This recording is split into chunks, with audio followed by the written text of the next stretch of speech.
Well, hello, everybody. Welcome to tonight's stream. I am Brandon Awesome, and here with me is my good friend, scruffy-looking Nerf herder. Welcome to the stream, Scruffy. How's it going, everyone? Let's see who is in the chat. Zolar Voludun. Oh boy, you'll be reacting to a bunch of retards. We do that every night. Well, every Friday. Well, I pushed back tonight's stream for Scruffy's sake, because he missed out on last stream. So, yeah, that's why I'm streaming tonight. I'm also streaming earlier because I've got church tomorrow. So, yeah. Dark Ghostface in the chat. Ahsoka shouldn't have been in Revenge of the Sith. Ahsoka doesn't exist in real Star Wars. Anakin never had a Padawan. Facts. Double AA, welcome to the stream. Yes. Darth Momo wouldn't know real George Lucas. The end of the world happened. That's funny.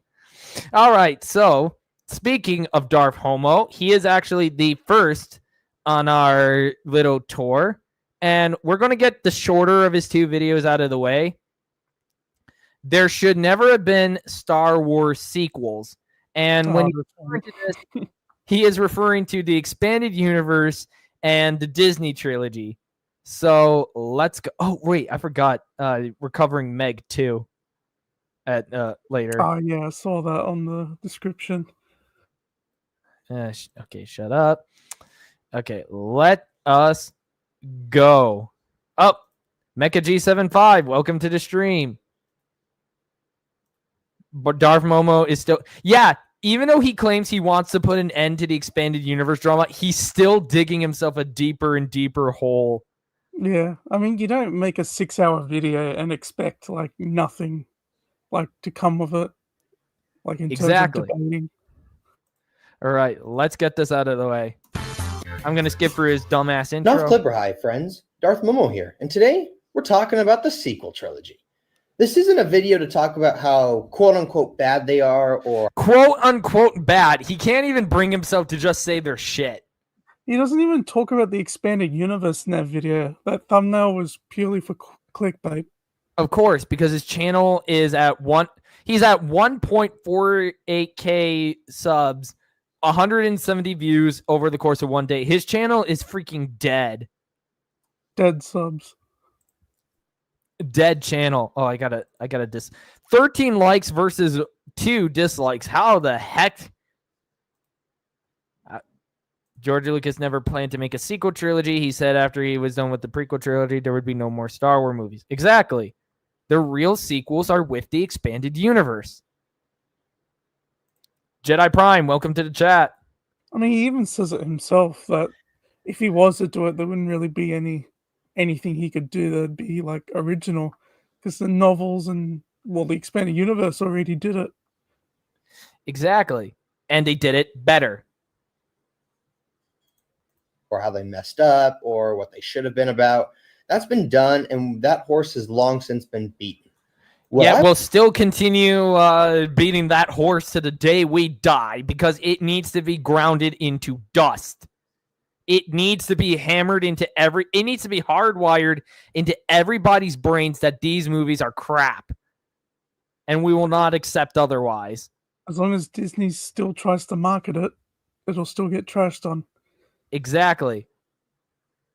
What I want to discuss is the idea of whether a sequel trilogy really should have ever been made to begin with. Yes, I too was excited as we approached the release date of The Force Awakens. Everyone was, because at the time we didn't know how badly Disney was going to screw the pig. Backseater, welcome to the stream. Decades from now, the Disney trilogy will still be hated by the vast majority of people. Yes, absolutely. And you'll still have that Jacob, J.I. Jacob, standing in the corner, still trying to get people to like the stupid movies. You don't have to constantly keep muting yourself, Scruffy. Feel free to jump in. Oh, no, it's automatic. It's this mic I've got. Oh, I see. Screw the pooch, Brandon, not pick. Yeah, well, I like to make up my own sayings or my own interpretations of sayings. because I like to be unique. The idea of seeing post-Return of the Jedi adventures with Luke, Han, and Leia was exciting. A new Star Wars movie was beyond thrilling. But that's because I, too, was a fan who grew up with these movies, and I was looking at it through emotional lenses, not logical ones. Yes, you can only... I mean, to be fair, Momo, you don't have any logical lenses, so... I'm pretty sure in his response video, he says he got into Star Wars when Disney bought it. Oh, so that says it all. God. Really. So this is basically either a lie or I mean, this would have to be a lie then. He didn't grow up with the originals, with the original 6. We'll be lucky if the next generation cares about Star Wars at all at this rate. Unfortunately, yeah. Star Wars is like so freaking dead now. Be so objective when it comes to a subjective topic like art. But if we're... Oh my God, art can be objective as well as subjective, you moron. You can like an objectively piece of crap, but that doesn't take away from the fact it's a piece of crap.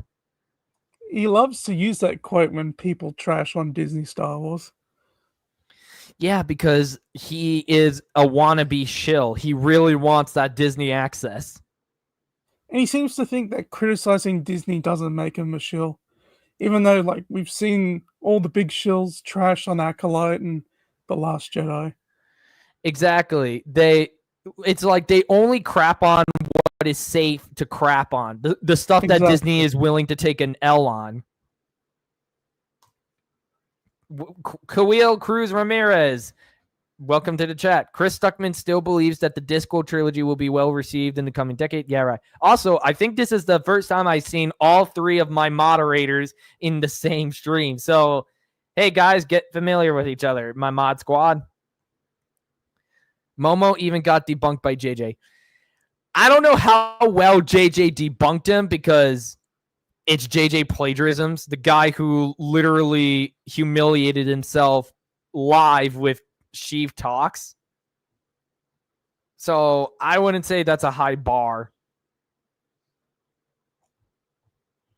What do you say to that, Scruffy? Oh, yeah, I like that stream was just embarrassing. He went in like unprepared. He didn't have a script or anything. Darth Momo again? Yes, Andreas Hernandez. Welcome to stream, by the way. Yes, we are covering Darth Momo again because that idiot is he just won't take his L and move on with his pathetic little life. Have you seen the JJ plagiarism files? I haven't yet, but I may at some point. It really does like shine a light on the type of person he is. I'm not sure if Lucky Kennedy made that or something, because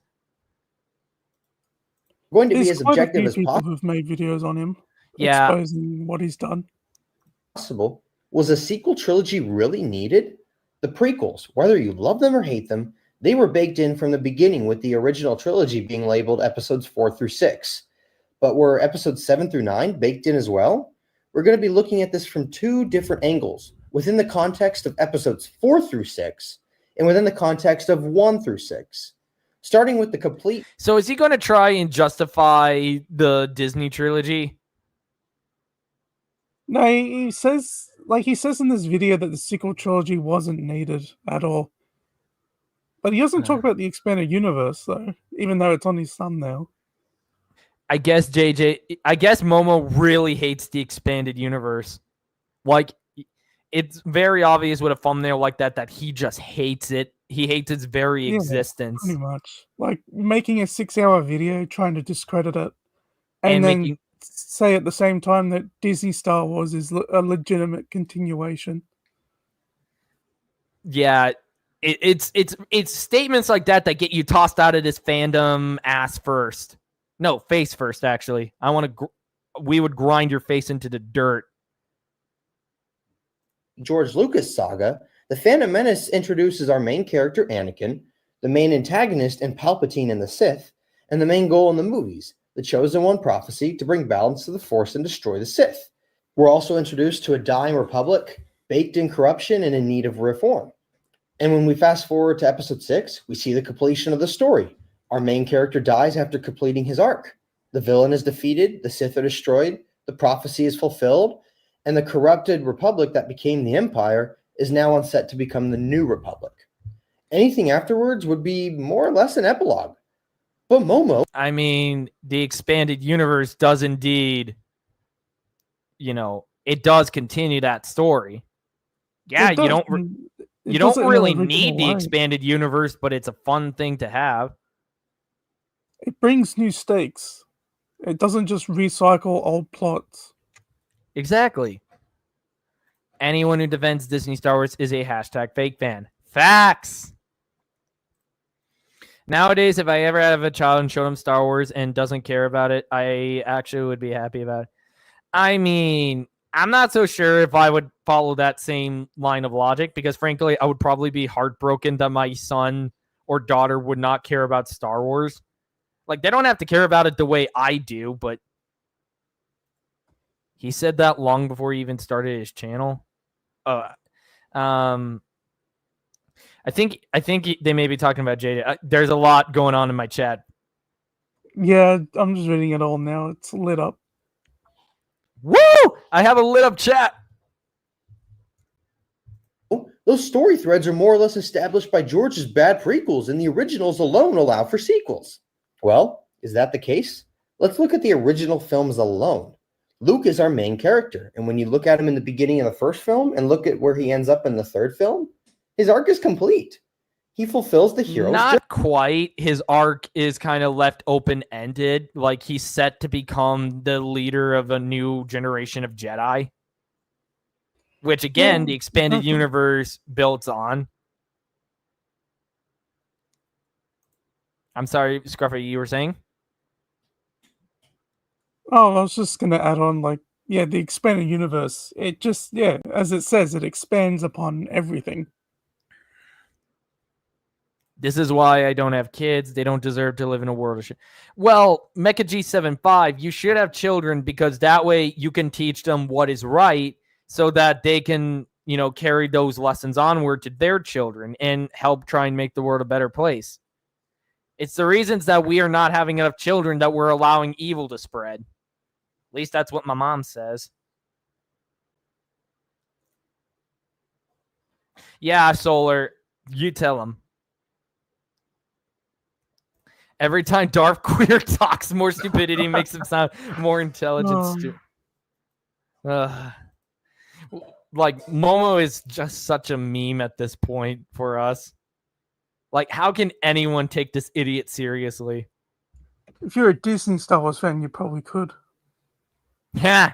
Han Solo's arc is also complete. He goes from the selfish anti-hero to a rebellion war hero. Han and Leia successfully fall in love. The main villains of the trilogy, Vader, Palpatine, and the Empire, are all defeated. Not quite with the Empire, but, potato. The story wraps up in a different context than looking at it through 1 through 6, but it wraps up all the same. The Jabba storyline is wrapped up. The Luke sister plotline is resolved. Return of the Jedi literally ends with a neat little bow on it. The heroes get their happy ending. But Momo, what about the Imperial Remnant? Well, sure, there's some loose bits out there, but the Death Star 2 exploding, along with the destruction of most of the Imperial fleet at Endor, and the deaths of the Emperor and Vader is symbolically the end of the Empire. He tends to forget that the Empire has a buttload of other super weapons in store. That's if you're going by the original canon.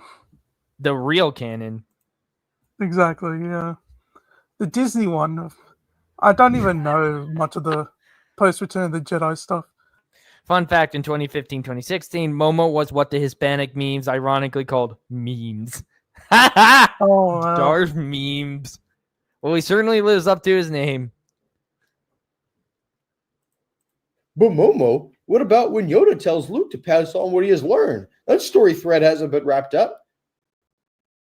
Sure, but that's not an unresolved plotline. That's merely a character acknowledging the point of his existence and what he's meant to carry on and do after the story ends. Yeah, that's carried out in the expanded universe.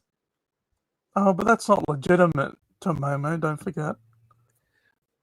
You see, now, actually, the way I'm seeing this video is that he's trying to address the idea that you don't need the expanded universe or the Disney trilogy, but he's not explicitly trying to name drop either one. He's trying to make like a universal argument for both. It's At just least- wrong. Like, you don't need the Disney sequel trilogy because it does nothing. But the expanded universe, there's new stakes, there's new characters, there's new things that happen, and it actually feels like a natural progression of the saga. Well, the way I see it is the only thing that the Disney trilogy does is destroy. It destroys Luke Skywalker. It destroys Han Solo. It destroys Princess Leia. It destroys everything that was being built. It destroys Anakin Skywalker. It destroys everything. I mean, Kylo Ren says it in The Last Jedi, like, you gotta forget the past. You gotta destroy it. Yeah, well, try telling that to us Star Wars fans who literally care about lore and continuity and all that. Darth Momo doesn't like world building and character arcs apparently. He doesn't even seem to like good quality content either. Sure, there's future stories for the characters, the new Jedi Order, rebuilding the Republic, etc. But the story of the films isn't about every single event in galactic history. The story is about the rise and fall of the Empire through the eyes of the Skywalkers and those close to them. At the end of the Return of the Jedi, the Empire falls. The main story is effectively over, and every character has completed their arc. Anything else is merely an epilogue, or in some cases, a prologue. Sometimes I've seen people wish that the Star Or in some cases, it's a continuation of the story set up by George Lucas, because Return of the Jedi ends on a pretty open-ended, ending. Destroys everything and replaces it with Ahsoka. Oh, God. If they reveal Ahsoka being the chosen one, I will lose my shit. I don't think she'll be the chosen one, but I think she'll be, like, equally as important as a chosen one character. Yeah, I've seen some people saying she might become a Force goddess or some crap like that, even though, the Force doesn't have gods. Yeah, except for the Mortis arc, if you want to go with the Disney canon. Oh, man. To make a satisfying build-up and payoff similar to what the MCU did with Avengers Endgame. A valid desire nonetheless, but here's the thing. The sequels couldn't do that because that moment already exists in Star Wars. The throne room scene in Return of the Jedi literally serves as the culmination of everything that came before.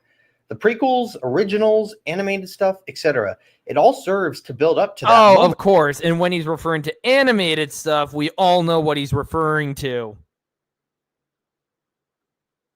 Yep. Which ironically ties into the next video we're going to cover. The prequel apology and Filoni's fan fiction. I bet he loves like stuff like the sad sacks. I'm pretty sure he does. Like in his reviews when I saw them a while ago to get an idea on who he is as a Disney show. Frankly, I'm astounded that he'll say something like, I wish I was born during the time of the EU so I could get into it. You can get into the video games. They re-released those. I was able to play Republic Commando on PS5 as a result. The thing is, like, he has to go with what the corporation says is canon. Like, he has to go with what's new. I mean, if it's old, it doesn't really matter to him. That is the climax. The story resolves here. There was no way any sort of sequels could ever tell a story that furthered the narrative in a satisfying way. Expanded universe. I'm just saying, the expanded universe did that very well. Very well. Like, I don't know why he bothers with Disney continuity. I don't know how anyone could love the Disney continuity. And frankly, saying a continuity just makes me want to wash my mouth out with soap, because acknowledging the idea of it even being a continuity makes me want to vomit. It's more like a nightmare. A nightmare from which we can never wake up. Are there still stories to tell? Absolutely. Such as in the case of Luke passing on what he has learned. What the hell is that? Absolutely. Such as in the case. Oh my gosh, he freaking didn't. He must have been recording with his phone doing something because I got a vibe. Yeah. I got a buzz in my Yeah. ear. I thought that was on my end. Dear God, Momo, what the hell are you recording on? Ugh. It's probably on in the background, and he didn't even bother to do another take. He didn't even bother to put his phone on silent. It's on freaking vibrate. Ow. The things I do for this channel. Case of Luke passing on what he has learned. But are those stories big enough to be in episodes 7 through 9? Yes. You could do the Thrawn trilogy.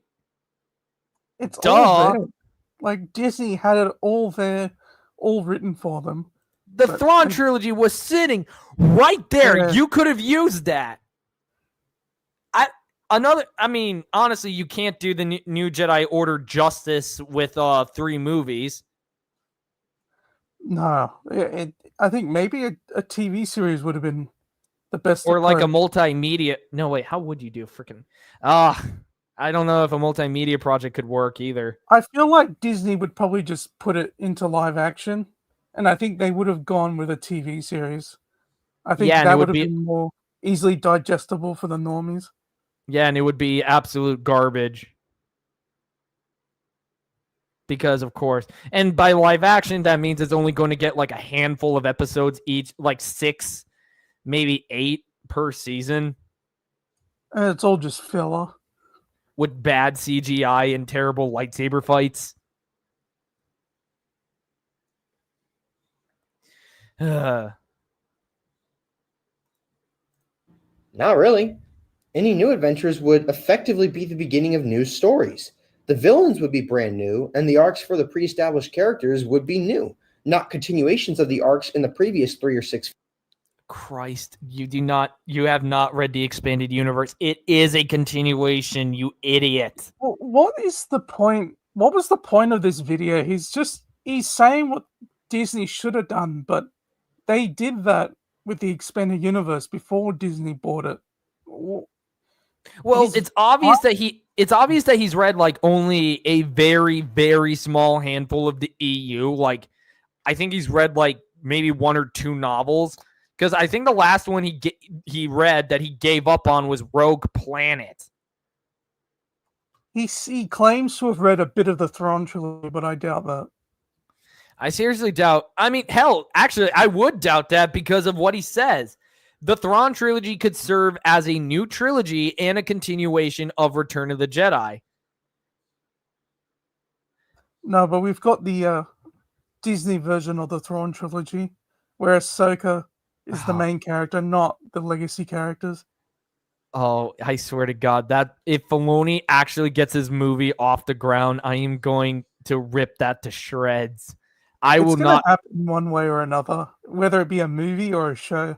I'm expecting it at this point.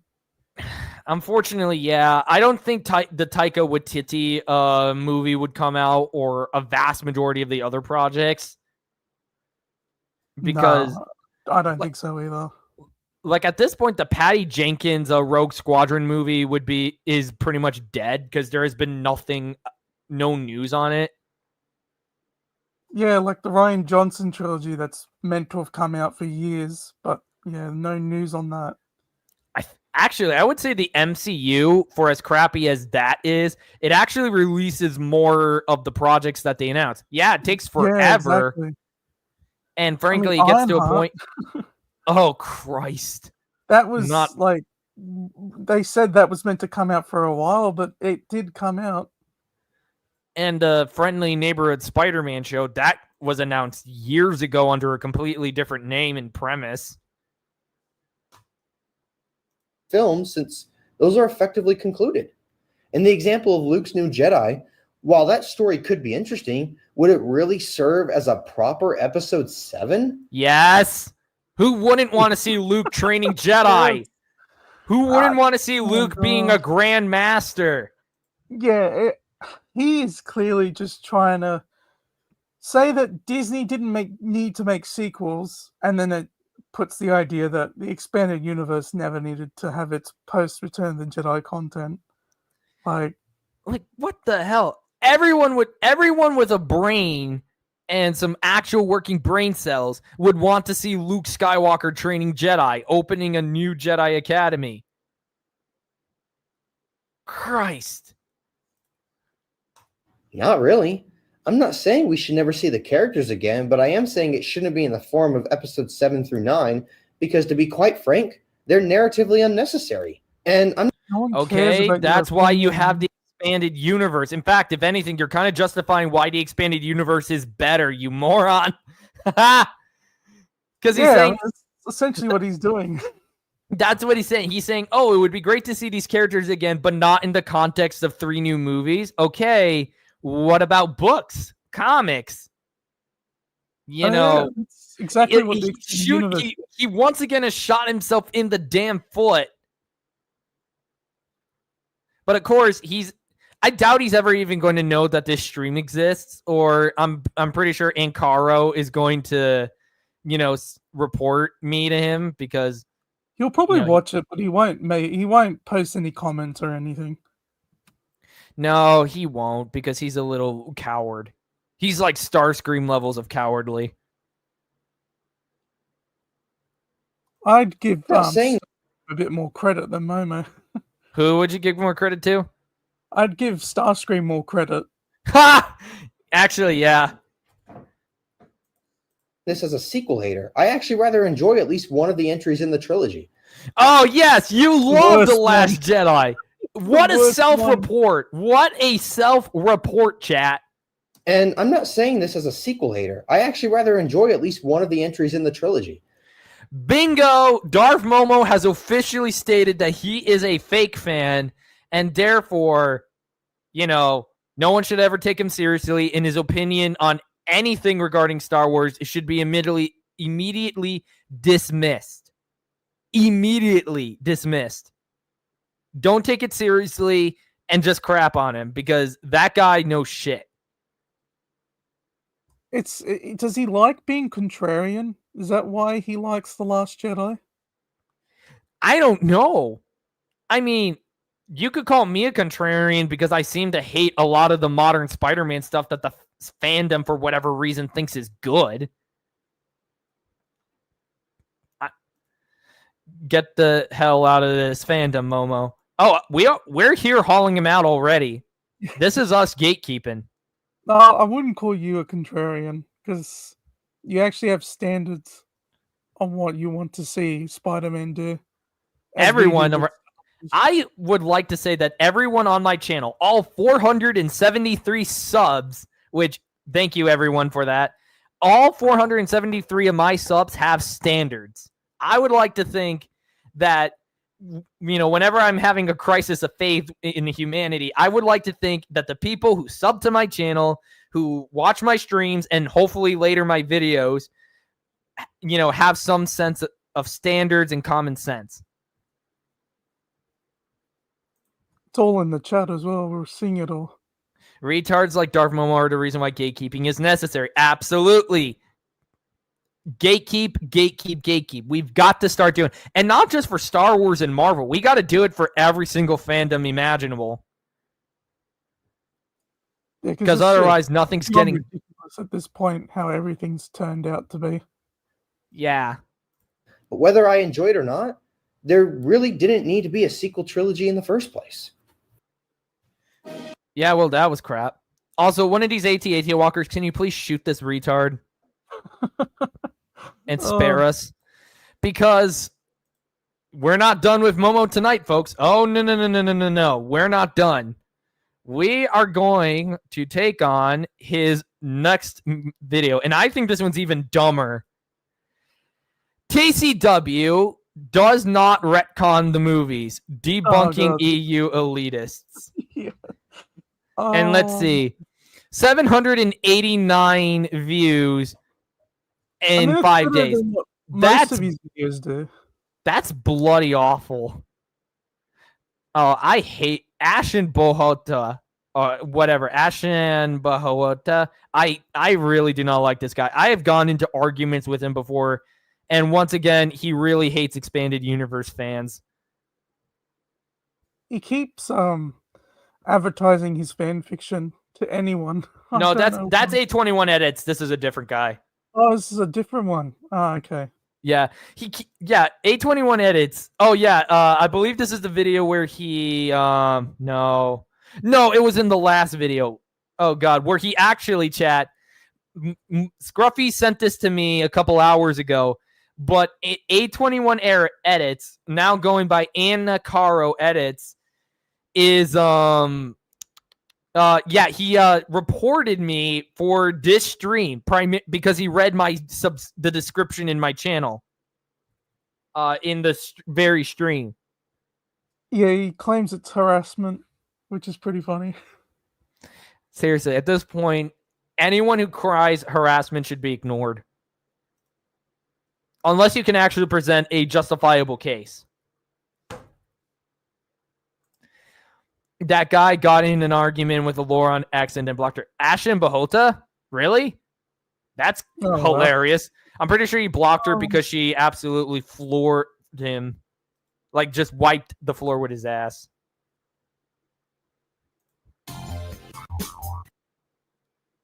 Oh, Christ. This dumpster fire.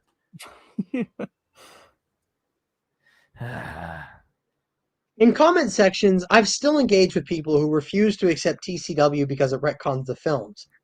I wonder who those people are. Oh, I wonder. Perhaps it could do with a person with a great profile picture of a Nerf herder and a guy with a sexy Darth Vader profile picture from Revenge of the Sith promo art. Could be. Could very well be.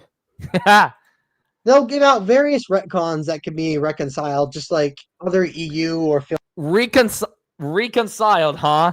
I don't know how you can reconcile the absolute character assassination that is Anakin Skywalker, but okay. And I don't know how you can justify Ahsoka's existence in the prequel films. Like, she's not even there. She wasn't even made. Also, I like how he's trying to compare it to the expanded universe. Well, of course he does. He still can't let go of Boba Fett being retconned by George. The thing is, like, Attack of the Clones doesn't even really retcon anything. Why is the writing so bloody small? Because Momo does not know how to make an engaging video. That's why. Alora, who does literal PowerPoints in her calf chats, subscribe to OG Star Wars if you want to know about the expanded universe, by the way. She actually presents it in a much better format than Momo ever could. It's because I'm pretty sure he's using PowerPoint. Carly King reported Star Wars Marvel peers and copyrighted him. Othetic. Hashtag Othetic. And now this Darth Queer is copywriting your video. These shields are that much. But he copyright claimed Scruffy a long time ago. Actually, maybe we should cover Carly King later this stream. If I could find anything interesting. Yeah, that'd be pretty good because I saw the copyright claim she made. Yeah, I know Knights of Melvin is doing a stream, and I think he's talking about her as well. Retcons, but because they don't like TCW, they won't put any effort into doing some critical thinking or resolve the matter. Dude, any retcons to the movies that were done in the expanded universe were done after the fact because George made the prequels, because George was in his right to do whatever the hell he wanted. And he forgets as well that TCW addresses every criticism the prequels had from prequel haters. Exactly. He doesn't mention that at all. Because he can't handle that fact. Darth Melvin ended his stream less than an hour ago. All right. Yeah, sorry. I was busy with my siblings. I was watching videos with my siblings earlier, so. Yeah, everybody subscribe to Allure OG Star Wars if you want to learn more about the expanded universe and if you want to become a real Star Wars fan. I implore you, go sub to her channel. She's a wonderful person. Yeah, no, she's definitely worth watching. Exactly. More than this piece of crap channel. The video isn't really a TCW apologist video, but since it's relevant, I'll briefly address these supposed retcons. I'm surprised he hasn't made a TCW apologist video already. Yeah, why hasn't he? It's like the one video I'm surprised he hasn't made. I mean, chances are he may at some point after we wipe the floor with his ass, but I don't know. All right, let's brace ourselves. I'm pretty sure I'm going to start screaming at some point, so brace yourselves. Anakin's character seems to be the biggest one. This is something I've already addressed. Anakin's character is the biggest one because he is the freaking main character of the saga. He's the same character in the show as he is in Revenge of the Sith. And the Except show he- is meant to start like a month or even less after Attack of the Clones. I think it's like 1 or 2 months after Attack of the Clones that they start Yeah. TCW. And by the way, first of all, Matt Lanter sounds nothing like Hayden Christensen or Matt Lucas. So already you have a problem there. Yeah, because like, why would George want to double down on someone that sounds like Hayden? You know, the person that people hated playing as Anakin. Exactly. Anakin is simply at the worst points in his life during episodes 2 and 3. TCW is everyday Anakin. TCW. No, what are you talking about? Hey, Anakin. This isn't anything like Anakin on an average day-to-day as we see in Attack of the Clones. And no, Attack of the Clones wasn't him at a low point in his life. That No. doesn't come until his mom dies. So how does he reconcile the fact that not even the 2008 film, the Christophsis episodes in I think season 1 that take place before the film, he's the same as he is throughout the whole show there, but he's not at all similar to how he is in Attack of the Clones, and that's meant to be like a month or two. So Exactly. How How do we go from Attack of the Clones Anakin to Episode 3 Anakin in like the span of a few months? Heck, why does he already look like Episode 3 Anakin? Scar and all. I think they I don't know if they ever explained it before the Disney buyout, because I have not touched any of the TCW tie-in material, but I know it's pretty much Asajj Ventress that does it in Disney canon. I think it's the same in the actual expanded universe. I think it's the Battle of Yavin that gives him the scar. I could be wrong. Yeah. In the Obsession comics, we see it, but Yeah. I don't know if the TCW stuff ever showed that or said it was Asajj Ventress that did it. These before crybaby the jerk-offs buyout. can't take criticism, not even a single inch. No, they can't. Anakin is a completely different person from who he is in the prequel trilogy. Absolutely. It's like if you watch Anakin from TCW, it's like, how does he become the Anakin in Revenge of the Sith? Like I can't even envision this guy being Anakin. I can't envision him turning to the dark side. He's the Anakin that the prequel haters wanted him to be. Also explored his maturing by introducing Ahsoka, forcing him to grow up so he can be responsible. Except Ahsoka doesn't make any sense because the council didn't trust him with that kind of responsibility. Yeah, I mean, after Attack of the Clones, why would they trust him to have a Padawan? Especially Yoda, because Yoda senses Anakin's grief and his pain when he's slaughtering the Tuskens. Why would Obi-Wan even let him have a Padawan? Even if Obi-Wan never told anyone how Anakin reacted to Padme falling off the gunship, why would Obi-Wan just let it happen? Wouldn't he protest? Exactly. Hell, oh yeah, Obi-Wan's also on the council within the span of a month or two. Yeah. It's just, yeah. I mean, the show, like Alora has shown that George didn't even see TCW as equal to his films. Hence why it's in a lower tier than his, the G canon. I mean, Momo argues, the tier doesn't reflect George's feelings on content. Well, the tier was made because of what George told people his feelings on content were. I don't understand. The only apprentice Anakin had is Starkiller when he was already Darth Vader. Facts. Starkiller makes way much more sense. And Some say they prefer. The Force Unleashed came out the same year TCW started, so And funny how Galen Merrick is a way better person who has an actual impact on the larger galaxy than Ahsoka ever has. Oh yeah. For the slow maturing in the Clone Wars multimedia project, that's fine. There's nothing wrong about this. It's war. Sometimes in real life, kids are forced to mature when they have to take on a parental role. It's similar here. Anakin Except it doesn't make any damn sense if you take the movies into account, you mouth breather.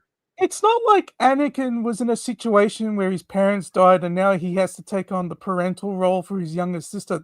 This was him being, said, "Hey, you're gonna teach a Padawan now. Good luck."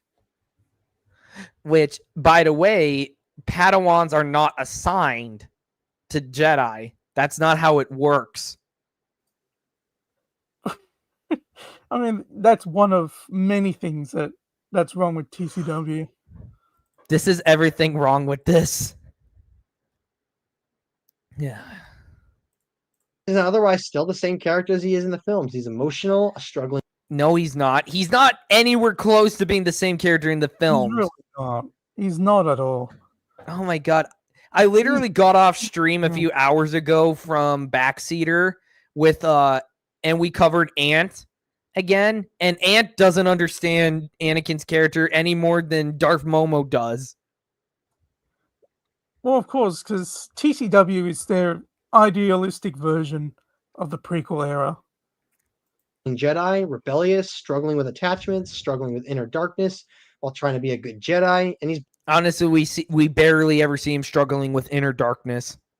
He does it like once at the beginning of the series, and then I think once again near the end.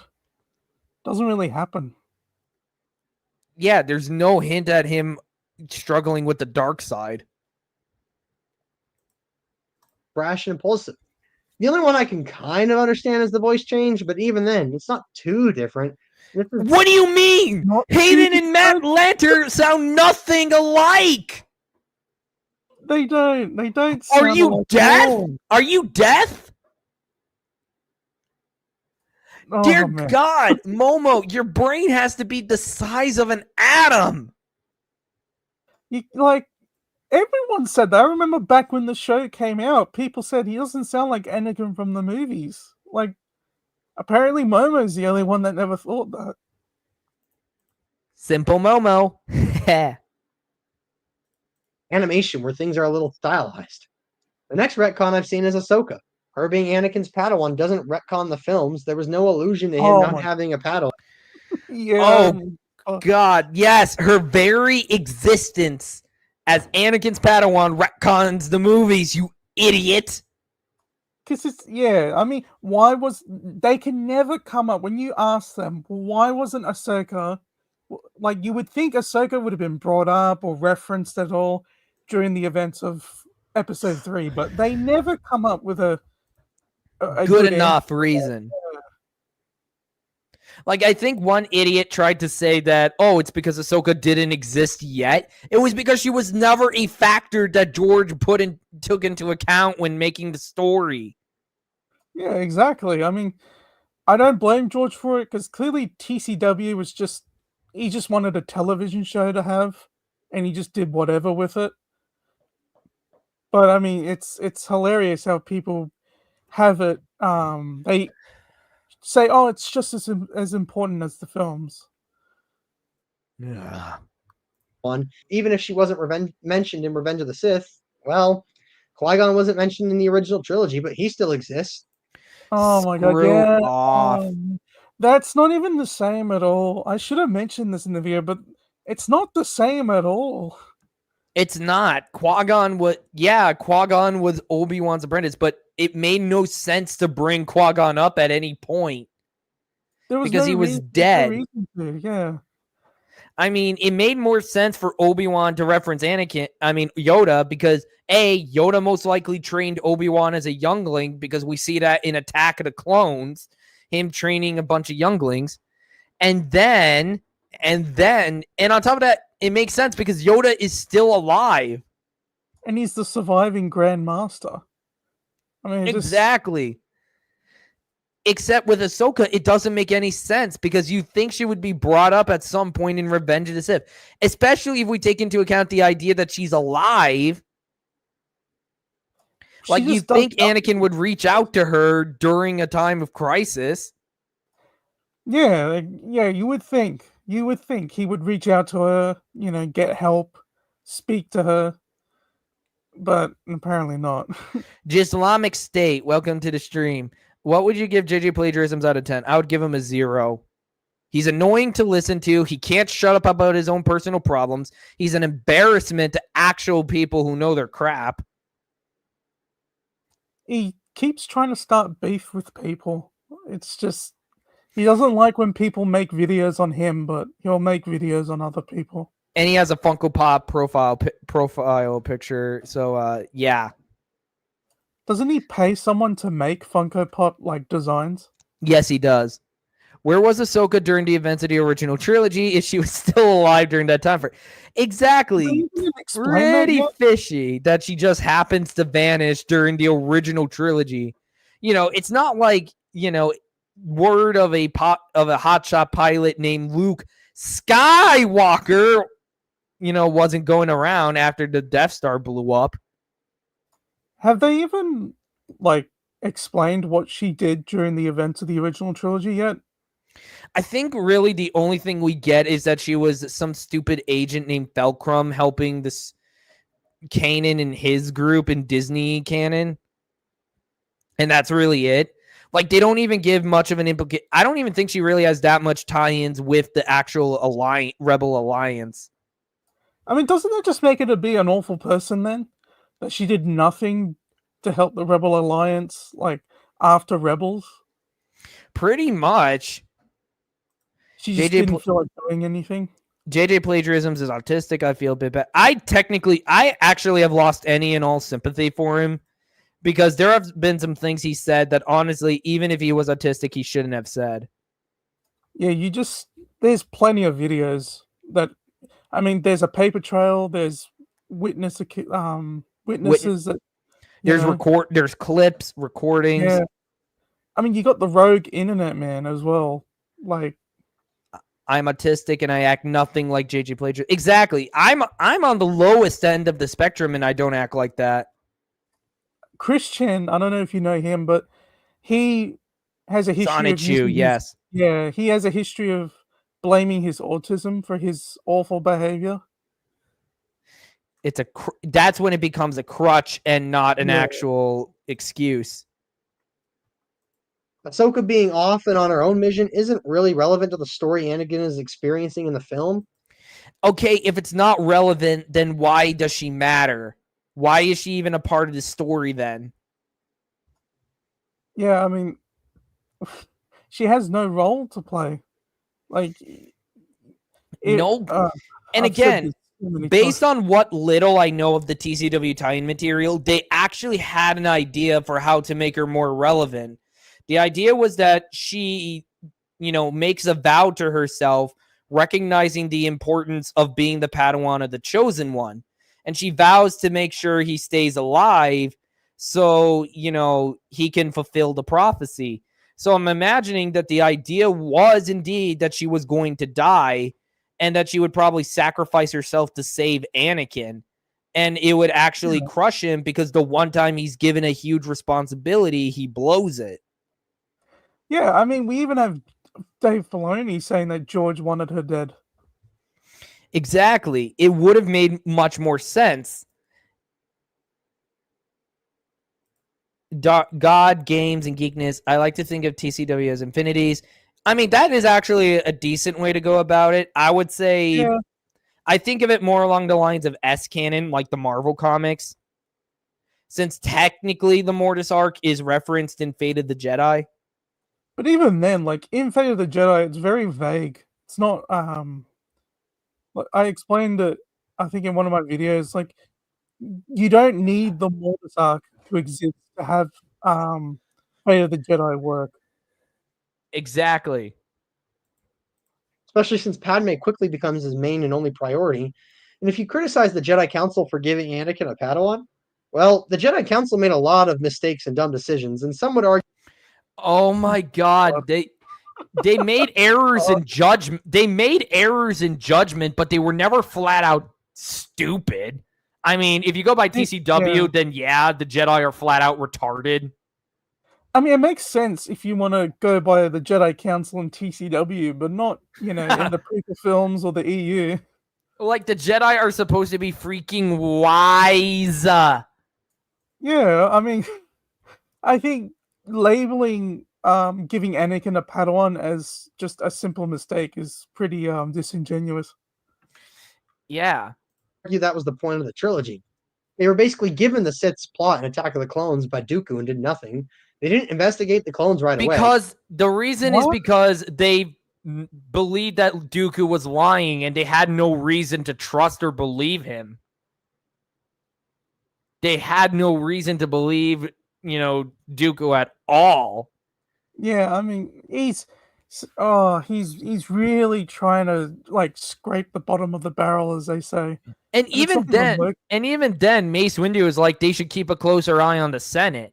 They're not immediately going to jump to believing that Dooku is right, but at the same time, they're being cautious about it.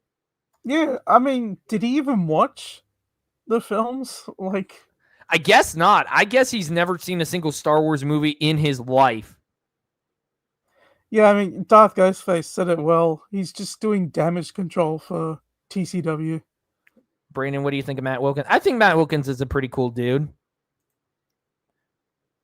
I think he's all right. The damage control Darth Momo is trying to do for Filoni's canon-breaking TCW show is authentic. Absolutely. Yeah, it doesn't fit in Jedi just say that Anakin and Obi-Wan went to Mortis with no mention of Ahsoka. I can believe they had a mission to Mortis. That wasn't the one in Yeah, that's basically how it's painted. She's never explicitly... Sorry, Scruffy, go ahead. Oh, no, you go on. It's all good. It's never... Ahsoka is never explicitly mentioned, and OG Star Wars actually pulled up a quote saying that nothing on Mortis is to be trusted. So it's like... Yeah, you can say that Anakin and Obi-Wan went to Mortis for some reason, but it's not for the reason stated in the show itself. I mean, that's the thing with a lot of the expanded universe after 2008 that makes references or connections to TCW. They're either very vague, or you can just remove them from the book or comic, and it doesn't affect the story in any way. Like in the Kenobi novel, there's Ahsoka, she's mentioned, but you could just remove that from the book. Wait, she's mentioned in the Kenobi novel? Yeah, I think I haven't read it yet. I've gone through a guide, and it says that there are mentions of Ahsoka in the Kenobi novel, but you could just remove them, and it doesn't affect the story. Or the chapter of in Plagueis where Palpatine is given Maul. Yeah, you could just remove that whole chapter from the book, and it does nothing at all. Exactly. It still works. It doesn't affect the story in any way. Having it in or not having it at all doesn't affect the story. I bet Darth Momo plays Roblox with kids and tries to lure them into their shitty Disney Star Wars. I would not be surprised if he did that. I'd say he goes everywhere trying to lure people into Disney Star Wars.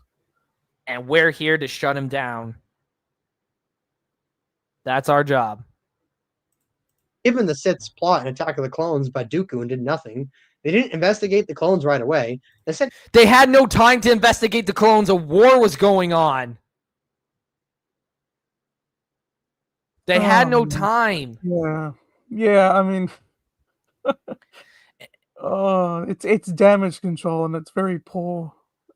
Anakin on a solo mission with Padme, even though Obi-Wan tells him he has a crush on her, and even knowing after this, they let Anakin take her back to Naboo. Because the whole idea is that both Anakin and Obi-Wan were sent for by Palpatine because it was believed that she would feel safer with friends that she could trust. It's just, you see what he does? He bashes on the films. And it's funny, it's the prequel films to uplift TCW. Very suspicious, Momo. Perhaps you are a prequel. You're a closeted prequel hater. I mean, he released a short saying Attack of the Clones is the worst one, and that's what a lot of Disney shows say. After their whole little moment in Attack of the Clones and in Revenge of the Sith, Anakin can still spend the night at Padme's place during Episode 3, and the Council can't put two and two together? Because the council most likely doesn't know he slipped out. Oh my god! Oh, this is bad. Okay, so what Oh. about all the times that Anakin and Padme are together in TCW? I mean, there's a moment where they're clearly having a couple argument, you know, at in the Senate, and there are people there, like a lot of people. And then there's the fact that Anakin deliberately slips into a mission of Padme's, and nobody finds that suspicious. That he just, inserts himself into a diplomatic situation like that to save Padme. Was that the Corvus guy, Clovis, I think so. the ex-boyfriend or something? Do you not think J.J. Abrams deserves some credit for being anti-Disney? No, he doesn't deserve those credit because he loves Cal Kestis, and he doesn't want Disney Star Wars to fail. Yeah, I mean, he said that, hasn't he? Didn't he say that they could do better and we need to put pressure on them to be better or something like that? Absolutely. Melvin shared the clip in one of his comments. I actually have to save it. Doesn't matter if JJ is anti-Disney Star Wars. He's a crybaby and a scumbag. Absolutely. Even if he was completely anti-Disney Star Wars, we wouldn't want him anyway. Yeah, I mean, the stuff he said, and he hasn't taken any of responsibility, or he's just shown no remorse. Exactly. General Grievous's death is the key to ending the war, and instead of sending several Jedi, they sent Obi-Wan alone. They sent Obi-Wan to look for to see if General Grievous was around. He didn't even know Grievous was on Utapau. At least I don't believe he is.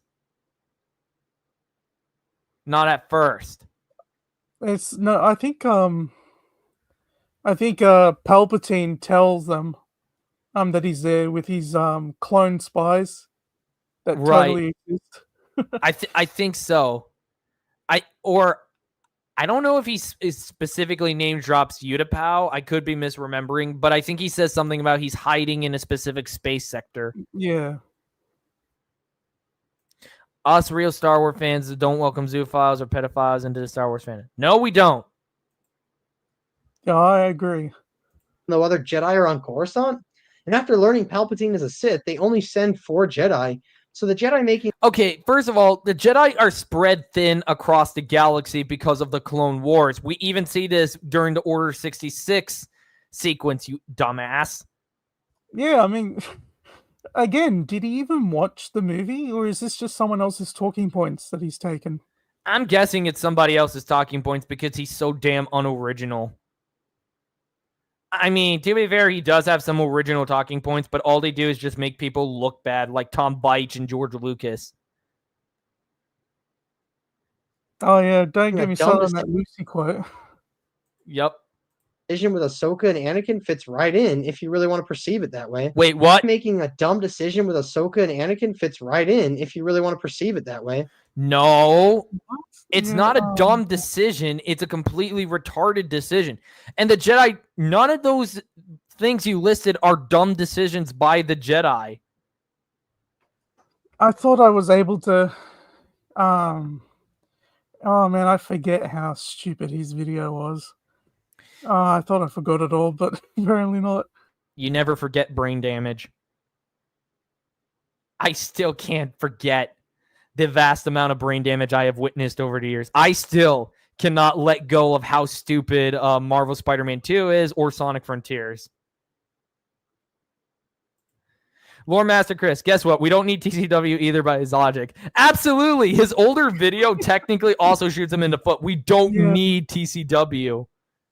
He's just trying to say, well, we don't need the prequels based on these apparently stupid decisions. Plus, the goal of Ahsoka was to mature Anakin after his issues in Attack of the Clones by forcing him to grow up. So it... No, the war did that! The war! Not Ahsoka! Yeah. You're there's dumbing still it down more to into go. one. You're trying to boil it down into one character, but the war would have done that enough. The war is what matures Anakin, not Ahsoka. Yeah, I mean, he even mentions that the multimedia project shows Anakin's progression into who he becomes in Revenge of the Sith. We even But see that in the TCW doesn't do 2003. that. The micro series also shows that with that whole sequence of Anakin after he's knighted. Christ. He's literally debunking George Lucas's narrative and the whole legacy of his story. What an idiot. And Absolutely. He's doing that by trying to justify a show that George clearly just wanted to have a TV show, and he didn't really care about it all that much. Yeah, he was far too busy with Red Tails and Underworld. God, I wish Underworld actually was made. It would have been, I'll tell you what, it would have been so much better than TCW. Exactly. It would have been legendary. I gotta watch Red Tails actually, because I respect the hell out of George Lucas as a content creator. Makes sense. Another retcon I've seen is being the guilds and corporate neutrality as presented in the show. Oh god. The thing is, everyone knows they're guilty of sin, but they can't prove it. Phantom Menace and Attack. Did you get this from my video, I wonder? Because I brought that up, and I had a few people in the comments tell me that no one's ever said that before, so... I don't think anybody has ever talked about but it's like the banking clan, for example, was neutral. They still did business with other people. Yeah. On the Republic side. In the micro series, they invade Munilist because they find proof that the banking clan was helping the separatists, or the CIS, which I prefer to say. How does Ahsoka help Anakin grow up? If anything, she should make him even more childish, given how much of a brat she is. Absolutely. Yeah. In fact, she goes from insufferably bratty to insufferably boring over the course of the show. And her design just gets worse and worse. Someone tell Grizzy to nominate Darth Momo for the Simple Jack Award. Maybe. Has anyone read the Clone Wars Adventure comics from Dark Horse? They are great, and the art is into Tartakovsky Scott. I own pretty much every single volume except for volume 2 for some reason, and they were actually my introduction to the expanded universe as a whole.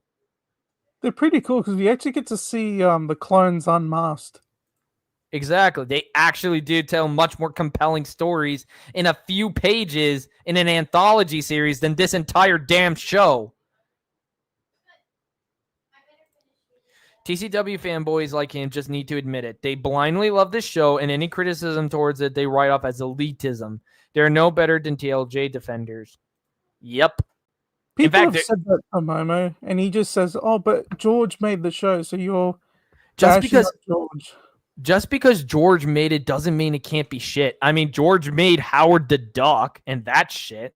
I mean, he's human. Like, he does, like everyone else, he can't make gold every time. Is it where the famous picture of Yoda with a machine gun is? Yes! That is the series that gave Yoda that awesome minigun.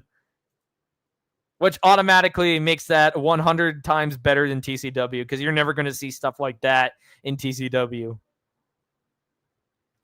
Attack of the Clones established this, especially with Newt Gunray escaping 4 trials, and some senators are on their payroll anyway. Obi-Wan witnessed their meeting in Episode 2 with Dooku, sure, but what good is eyewitness testimony as we saw with the blockade of Naboo in Episode 1? Another big one is the inhibitor chips. My god, here. But the thing is, oh my god, did he even watch Phantom Menace?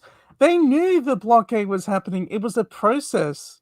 That's the reason why Padme wants to do things on her own. She couldn't wait for the Republic to do its process. What is he talking about? They can't just enjoy it. They need to force all of us to like it by saying George. But George said, bro. George isn't a deity who can do no wrong. Absolutely. I always feel uncomfortable saying that George Lucas is God because, he is just a human being at the end of the day. And you can clearly tell that he's really started making mistakes by greenlighting this abomination. Yeah, and just not going with Todoroski. I think that was one of his biggest mistakes. Exactly. About why I think this works better, but just as for the retcon, Sam Witwer resolved this in a quote I already brought up. As he points out, Cody calls Palpatine my lord, but Palpatine isn't emperor yet, and the clones don't know he's a Sith. Some level of brainwashing is implied. Oh my God, they're conditioned Level to of obey brainwashing. Palpatine. Maybe they call him that because they're genetically programmed to say it. I don't know. I mean, it's the same as people calling Padme my lady. I mean, yeah, could it? I mean, hell, he's even called Your Majesty by one of the clones in Revenge of the Sith. I mean, My Lord, Your Majesty. It's all basically the same. I don't really see how the clones calling Palpatine my lord. Like, I don't see how I don't see that as evidence either. what is he trying to say? I even when I was looking at this video, I still can't seem to figure it out. I think I already tore apart his inhibitor chips video a long time ago on this channel, like on one of my first streams. Oh yeah, and I remember him saying that it wasn't a debunking, that it was hilarious. Exactly. That's just him coping because he can't Yeah, he actually does that bother well. to make a rebuttal.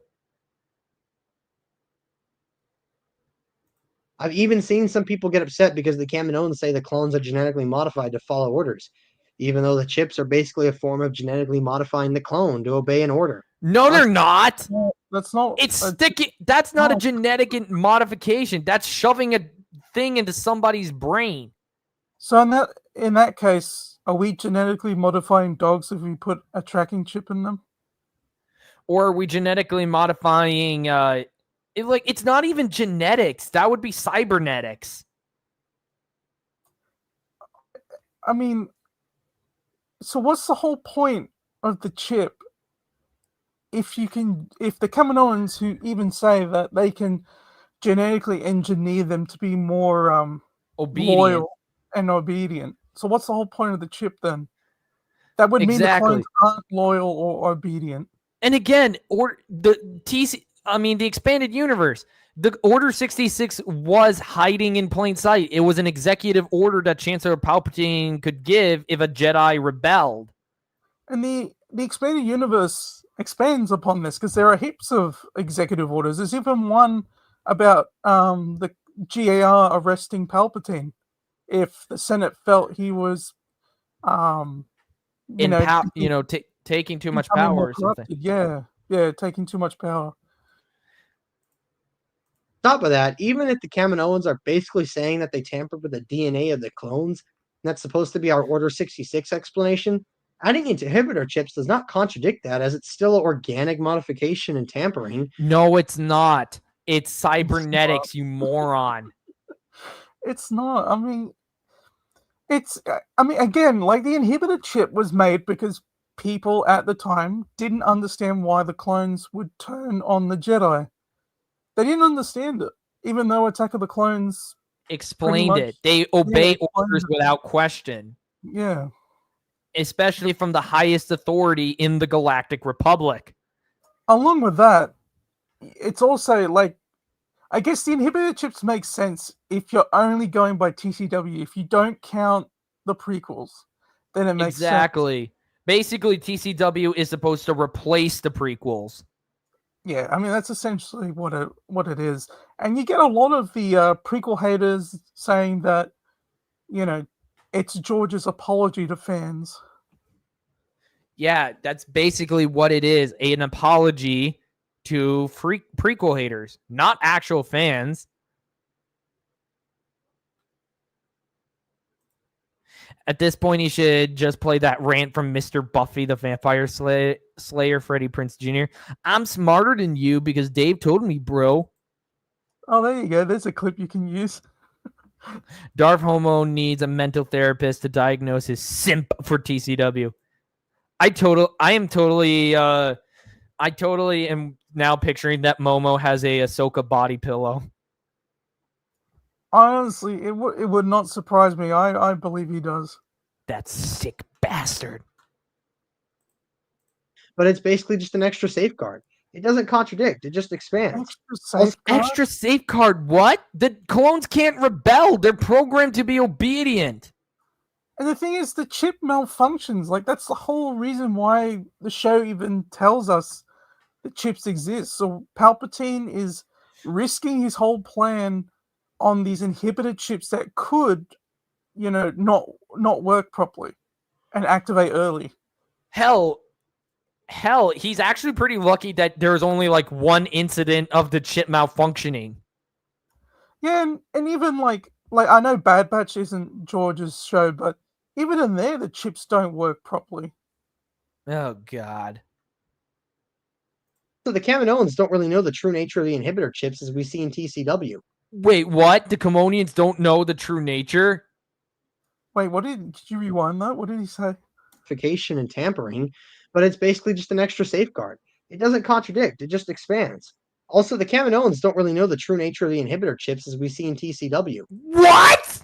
What? Then why did they stick it in the... Shouldn't they have developed this technology themselves? So they're just sticking something into their product that they don't know anything about. What? That doesn't make any damn sense. Chat, make it make sense, please. Yeah, there was a lot I skipped over this because I was going to address it in my prequel retcons anyway, but oh man. Christ. TCW totally fixed the prequels when they made Grievous a weak itch or had an episode where Jar Jar teamed up with Mace Windu. Grievous gets beaten by a bunch of Padawans as well. Oh, right. I forgot that stupid episode. Dooku lies to them and tells them it's simply a safeguard against rogue Jedi.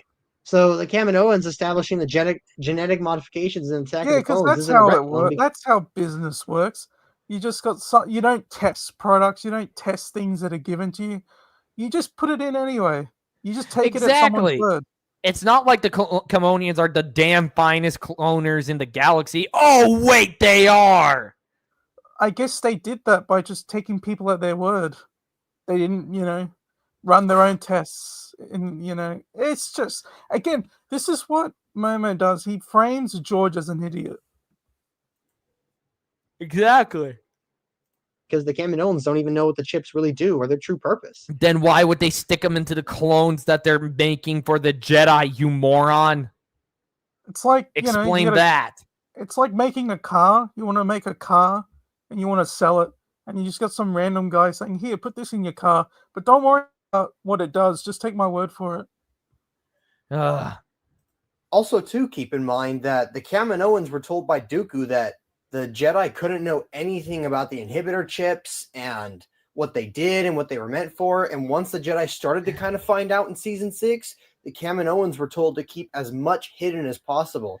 And no Kamonian ever questions this or attempts to report this to the Jedi. It's so poorly written how this whole thing happens. Like, Fives literally dies moments before he can tell them anything. But no one cares. No one looks into it. None of the Jedi look into it. No one... They just take the Kaminoans at their word. On top of that, it shouldn't be Dooku. It would have been Sifo Dyas, because Sifo Dyas is the one who places the order, not Dooku. So did, I guess, somewhere along the way, Sifo had Dooku as, like... I don't know. If I die, Dooku takes over? Like, I don't know. I don't know what you call that, but... I guess that's what they said happens in TCW. I know that in the expanded universe, Dooku betrays and kills Sifo Dyas, which is what earns him his Sith title of Tyrannus, and he and Sidious manipulate things from the shadows when it comes to clones. I don't think they were actively involved in the talking with Kamonians or anything like that. And the Kaminoans don't even know that Sifo Dyas died. Because they exactly think when Obi-Wan goes to Kamino, they think he's Sifo. Well, they think I don't know if they think he's Sifo Dyas or if he's associated with him. But Obi-Wan tells them, no, he died. What are your thoughts on Pedro Pascal in a Star Wars movie? That would be freaking terrible because Pedro Pascal is a piece of shit. And he's so overrated. Exactly. Does he ever mention how both Adi Gali and even PL have their deaths retconned? I'd love to see him explain that. According to Momo, the EU does not equal George's vision, so it doesn't count. He would just write it off. Yeah, that's the thing. Like Momo, this section we're looking at is part of a 6-hour video he made where he tries to prove that George didn't care about the expanded universe, had no interest in it, and it didn't matter to Star Wars as a whole. So even if TCW retcons the EU, it doesn't matter, according to Momo. So sure enough, when Obi-Wan shows up in Attack of the Clones, the Kaminoans not just going to go, oh yeah, by the way, they have these inhibitor chips in there that are meant for as safeguards for rogue Jedi. I'm pretty sure Obi-Wan could pick up that the Kamonians are hiding something. Yeah, I mean, that's the thing with TCW. Or I'm pretty sure there might be a section of the factory where they shove the, inhibitor chips into the brains of the clones. I mean, either way, I mean, TCW just has the Jedi either as very godlike and perfect or stupid and incompetent. Just whatever the narrative dictates. Basically, Darth Vader in Disney Star Wars. Oh, because George cared so much about TCW, they didn't write a single episode. Didn't write, didn't direct, didn't even edit. I keep hammering that point home every single damn time, and nobody can give me a legit, excuse as to why that is. But apparently, him giving ideas for TCW when he did the exact same thing for the EU makes TCW more important somehow. I don't know. They're going to keep it hush-hush and keep it quiet. They're not going to scream it out loud to the Jedi. I'm pretty sure one Kamonian would at the very least try. Yeah, they would. You'd always have one that would try to. Because it's just so questionable and shady about the inhibitor chip. Because not every Kaminoan would know what the chips are for.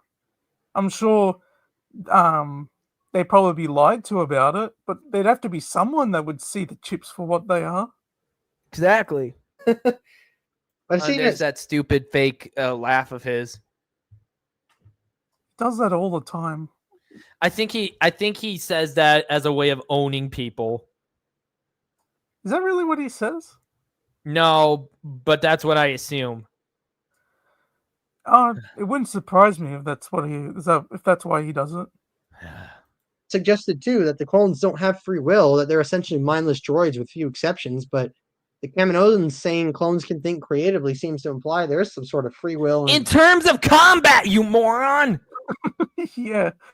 I mean, the few exceptions. Yeah, in TCW, like every clone has independence and free will, but that's not what George was trying to say with the films. Exactly. And again, they're programmed to obey orders without question. Reminder, George cared enough about the EU that he told the NJO writers that they couldn't kill Luke. Absolutely. But that doesn't matter. Momo says that doesn't matter. He just says, they told him not to kill Luke. What does that matter? Kaminoans saying clones can think creatively seems to imply there's some sort of free will and free thought on their behalf. Not enough to betray the Republic or anything like that. The thing is, we have clones in TCW that desert. So they're clearly, like... The show makes them out to be mindless and obedient, but then at the same time makes them out to be like normal human beings. Exactly. It's very conflicting. Also, he writes it that Twi'leks and humans are compatible and can have offspring when they can't. Yeah, and like you said with Ahsoka and the Togrutas. Oh, yeah, their Montrails have echolocation, so they literally can't be snuck up upon. But Ahsoka constantly gets jumped by everybody. Frankly, at this point, she should be dead from fighting Grievous. She should have died when she was captured by those Trandoshans. Exactly. They should have messed her up. And of course, moving on, A retcon often brought up is Anakin fighting Dooku and Kenobi fighting Grievous. Oh, First, Christ. Here we go. Oh man. This is really where they get into the Yeah. territory of this is just straight up a Saturday morning cartoon because they constantly Yeah. keep fighting, but Very neither much. side really wins or loses. off, Anakin fighting Dooku isn't an explicit retcon. Yes, it is! Because it was the scene in Revenge of the Sith was clearly written to reference their duel in Attack of the Clones. What are you talking about? If they fought Dooku and Grievous numerous times before, why? Like, if Anakin has fought Dooku multiple times before, and Obi-Wan too, because they have actually fought Dooku together in several episodes, why would they just suddenly reference Attack of the Clones all of a sudden? Why would Obi-Wan say this time we'll do it together? And Anakin agrees with him. And why would Anakin say my powers have doubled? Double It A just seems gets like it. it seems like random stuff they'd say. It just seems very random. Anakin and Dooku meet in episode 3 after episode 2. Like, the only thing they even bother to pay attention to is Anakin and Grievous never meeting in person. In the Or EU, I think they never see each other. In the EU, Anakin and Dooku technically do see each other again after Attack of the Clones, but they don't fight. When's this? This is in the Star Wars: The Clone Wars game that came out in 2002. Oh, right. I still have to beat that game. It's pretty good. I've finished it. I don't know, hundreds of times. It's pretty good. Well, of course, it's the real Clone Wars. But yeah, like they meet up, but they don't fight because Anakin immediately gets captured by the new bounty hunter that Dooku gets to replace Jango. Oh, so before Dirge? Yeah. Right. Just the implication of the line that's retconned. And while it is a little funky, it's not universe breaking. Yes, it is. Considering It that is. Star Wars pays attention to continuity pretty damn well 99% of the time. And that's the sad thing. Like, Star Wars had this unique thing of having one continuity, where DC, Star Trek, and Marvel had multiple continuities. DC especially. They had, Yeah. heck, before Crisis on Infinite Earths, they had two continuities going at the same time. But now we've got Disney Star Wars and real Star Wars. Well, to be fair, Disney Star Wars isn't canon, nor should it be considered a continuity. It's I just like to think it's a nightmare some random person in the galaxy has. I do remember. Yeah, I subscribe to the idea. Somebody actually made it up that the events of the Disney trilogy is all a nightmare that Grandmaster Luke Skywalker is having, and he actually emphasizes this by saying that when he tells this to Jedi Knight Leia, her husband Han Solo, and his wife Mara Jade, and they all laugh at it, and Han even makes like a statement about how absurd it is. Someone really should make that into an animation. That'd be good. I hope someone does that. My sister is thinking of going into making animations, so maybe I could get her to do it when she learns. That'd be a good first project. I'd ask her. Chalk it up to poor trash talk. And as for Poor trash talk? Dude, what the hell are you talking about? Wait, is he talking about Revenge of the Sith or? He's talking about the lines, their dialogue in episode 3. They're trying to say it's poor trash talk. What? It's not trash talk, you moron. Trash talk. How is that trash talk? I don't really have much of an opinion on Mandalore. I haven't seen too much of his stuff, to be frank. He's pretty good. He does a lot of lore videos on the expanded universe, but unfortunately, his server has JJ in it, and I don't know if Mandalore is aware of the stuff JJ has done. It's either he's not aware or he doesn't care. I don't know if I've seen them interact, so I can't really say for certain which one.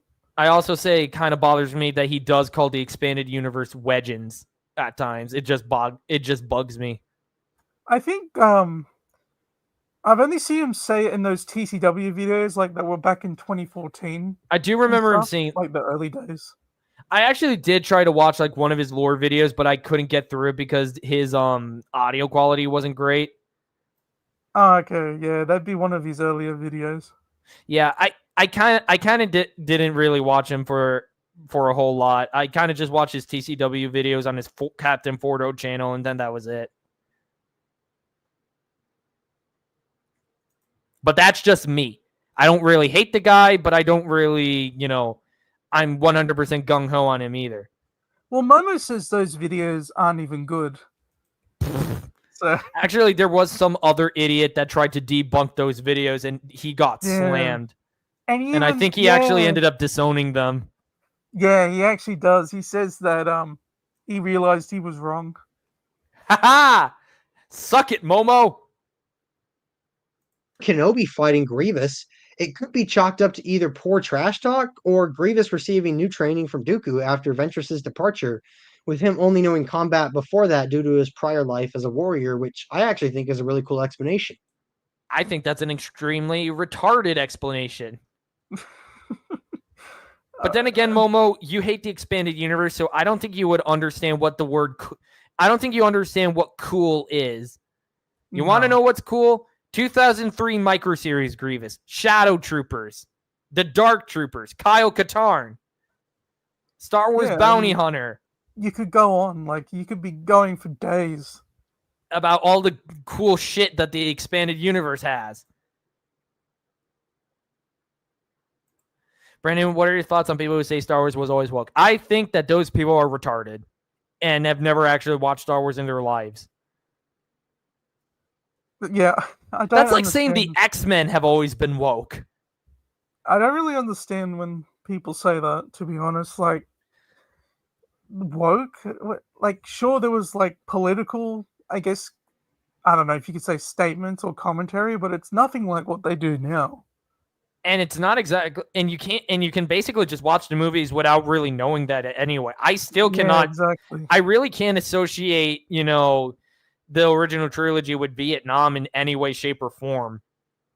Yeah, that's the thing. Like, you can watch it without or no, like, you can watch it knowing that, and it wouldn't affect the movie, or you could watch it without knowing that, and you'd still get the same experience. I mean, I know it, and I still cannot really make the connection, but that's just me and how I watch the movies.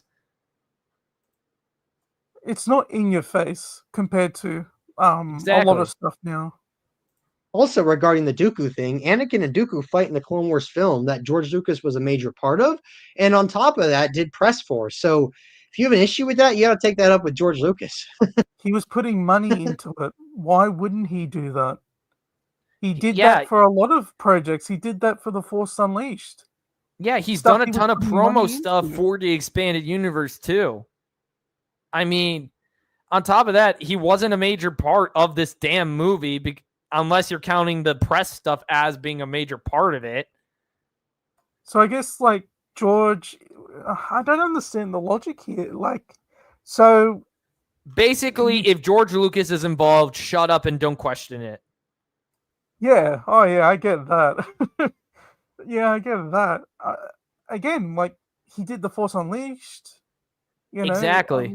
Like, what's he talking about?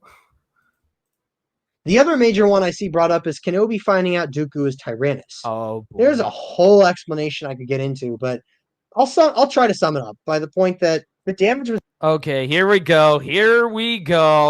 Was this the last time they fought in TCW?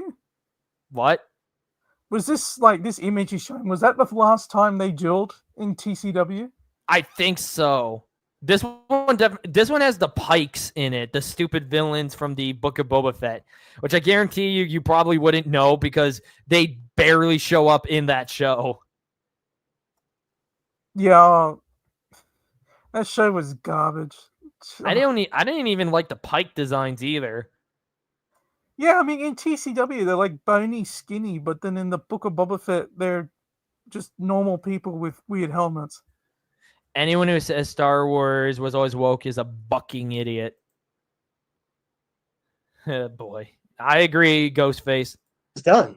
It was too late to do anything. And even then, by episode 3, they were skeptical of Palpatine, and this might just be the canon reason why. Dooku. No, this is not the canon reason why, you moron. The canon reason why is because Palpatine was amassing way too much power, and the Jedi were afraid that, he may not want to give it up once the Clone Wars was over. Yeah, again, did he even watch the movies? And on top of that, TCW is not canon, you moron. It belongs with Disney Star Wars more than anything. It was always in C canon as well, and then they moved it to T canon because of Underworld. Wasn't that what happened? Or have I got that wrong? I don't know. I think T canon was made with TCW in mind because Underworld was also something that was going to be in production. Yeah, I mean, again, it's at the end of the day, it was never in G canon, so TCW was never canon. And now it can't be canon, period, because it retcons the movies, so it can't be canon to those, and it retcons the EU, so it can't be canon to that either.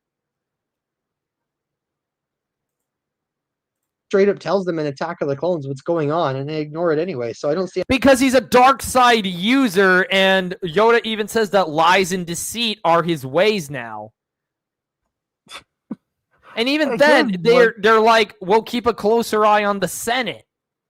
Did he watch the movies? Like, I have to ask, did Momo watch the movies, or is he just copying what someone else said?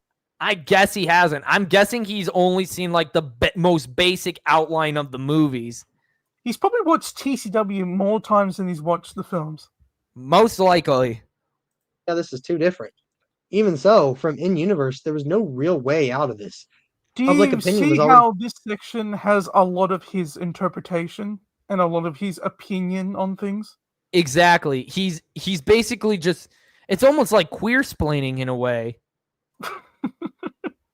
Xanatos, welcome. And I just remembered, I believe Xanatos was Qui-Gon's old Padawan before Obi-Wan, if I'm remembering correctly. Yeah, no, you're right. Yeah. Woo! I mean, again, like, that would have been an amazing story. Like, if Disney did things right, they could have just adapted the EU, like, on the big screen. That would have been the smart thing to do. But big screen, small screen, they could have had it all.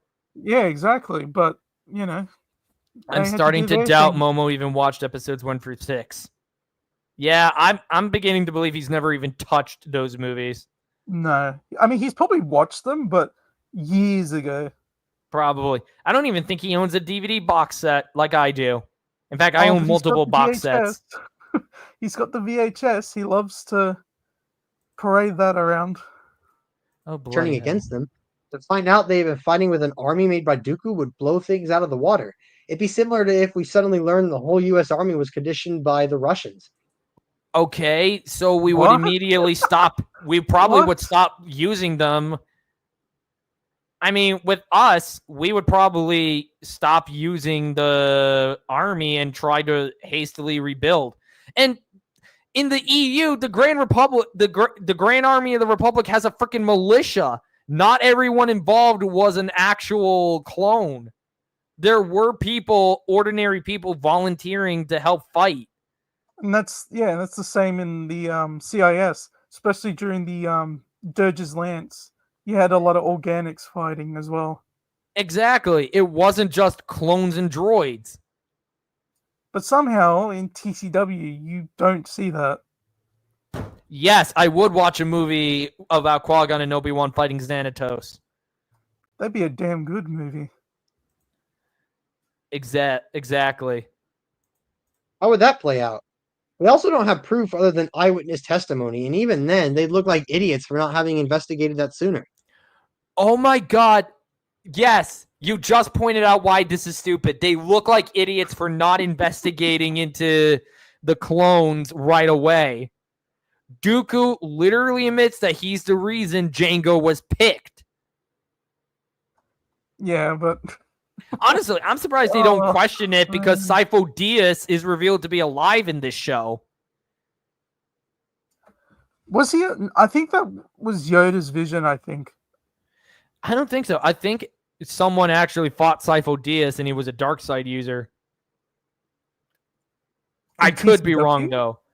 Because I remember Yoda seeing Sifo, like he thought Sifo Dyas was alive, but he actually was just a I don't know, part of his whole vision thing. I don't know. At this point, I don't really know. It's one stupid thing after another.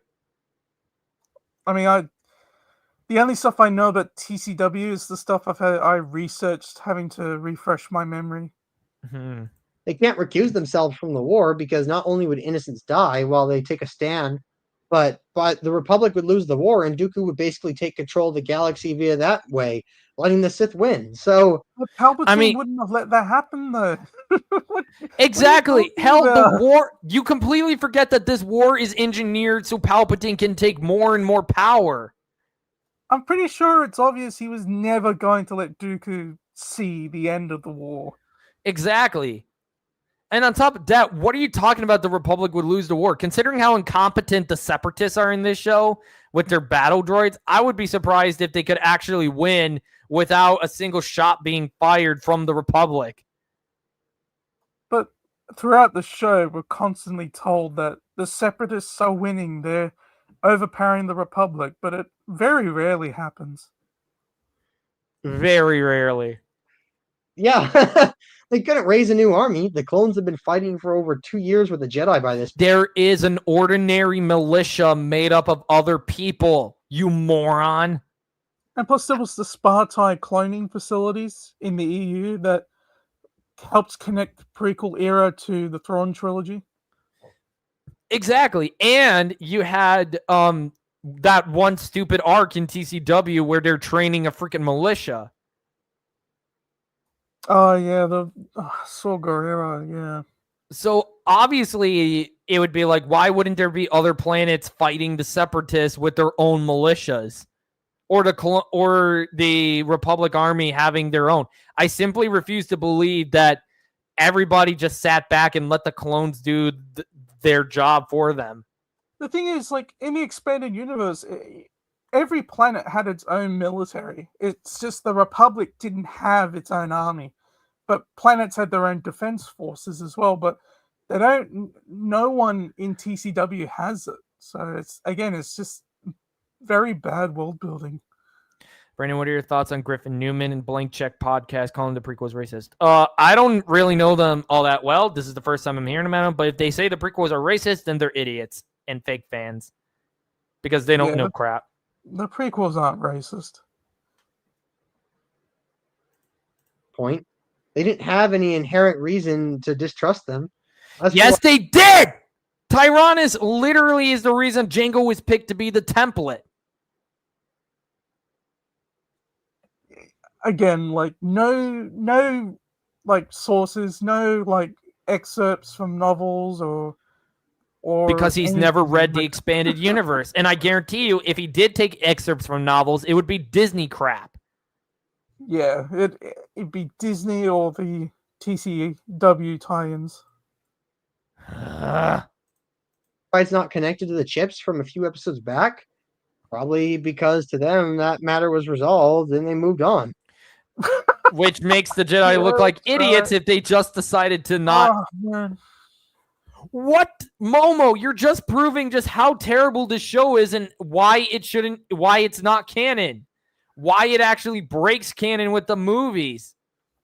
Oh yeah, it was resolved in the show, but it's so stupid how it's resolved. Like the Jedi don't have Question it. They don't investigate. They just take the Kaminoans and Palpatine at their word, and it's like, okay, whatever, we're done. And shouldn't one Jedi at the very least sense that, something's wrong? Sense that there's a lie? Yeah, maybe. It's been a long time since I've watched it, but I mean, Fives, the clone that Anakin cared about so much, but, he the clone, care what he that should have been Alpha.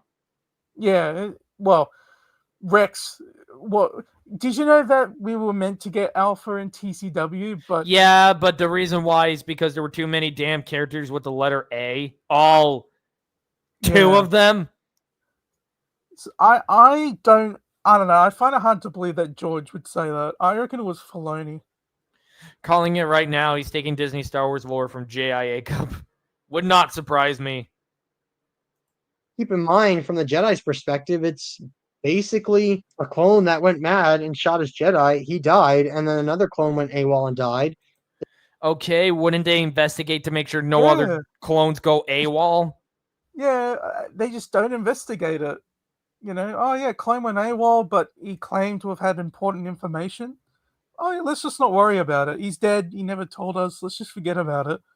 And again, that also contradicts how the Jedi are supposed to feel about the clones. Yeah, and the thing is, he was an ARC trooper as well. Like, he wasn't just some rank and file clone. He was an ARC trooper.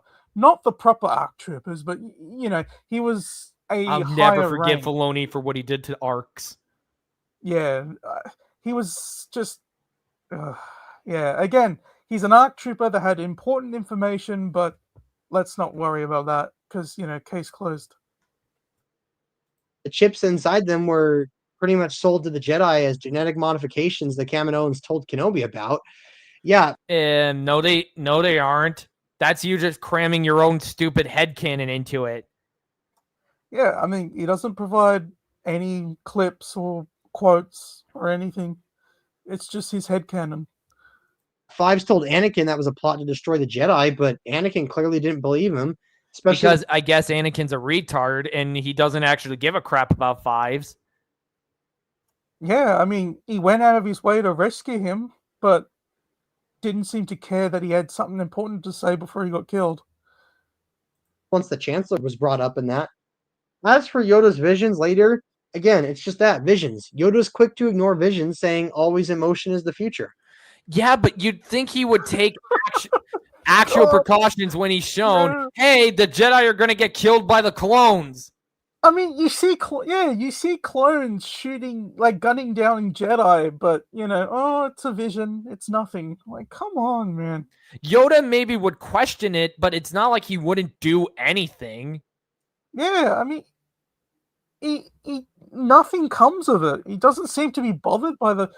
And apparently, I don't know if this is a Disney law, or if this was before Disney, but Yoda knew the Jedi was going to fall. The Jedi Order was going to, you know. Brandon, can you name a storyline from the EU that was animated or live action that would blow the Clone Wars away? Yes, the original 2003 microseries. Boom. And pretty much every story in the Clone Wars multimedia project. The Battle for Kamino. Jabim is my favorite. I mean, I actually have to get a better copy of my version. Mine's falling apart. And that's how it came to me, because I bought it used. And it was one vision that had the Jedi fighting the clones. The rest of his visions had nothing to do with them. One of them had Ahsoka dying. I don't know why Yoda would envision that, because, I mean, Ahsoka doesn't exist. But, of course, we have to shove her in the one season she shouldn't be in.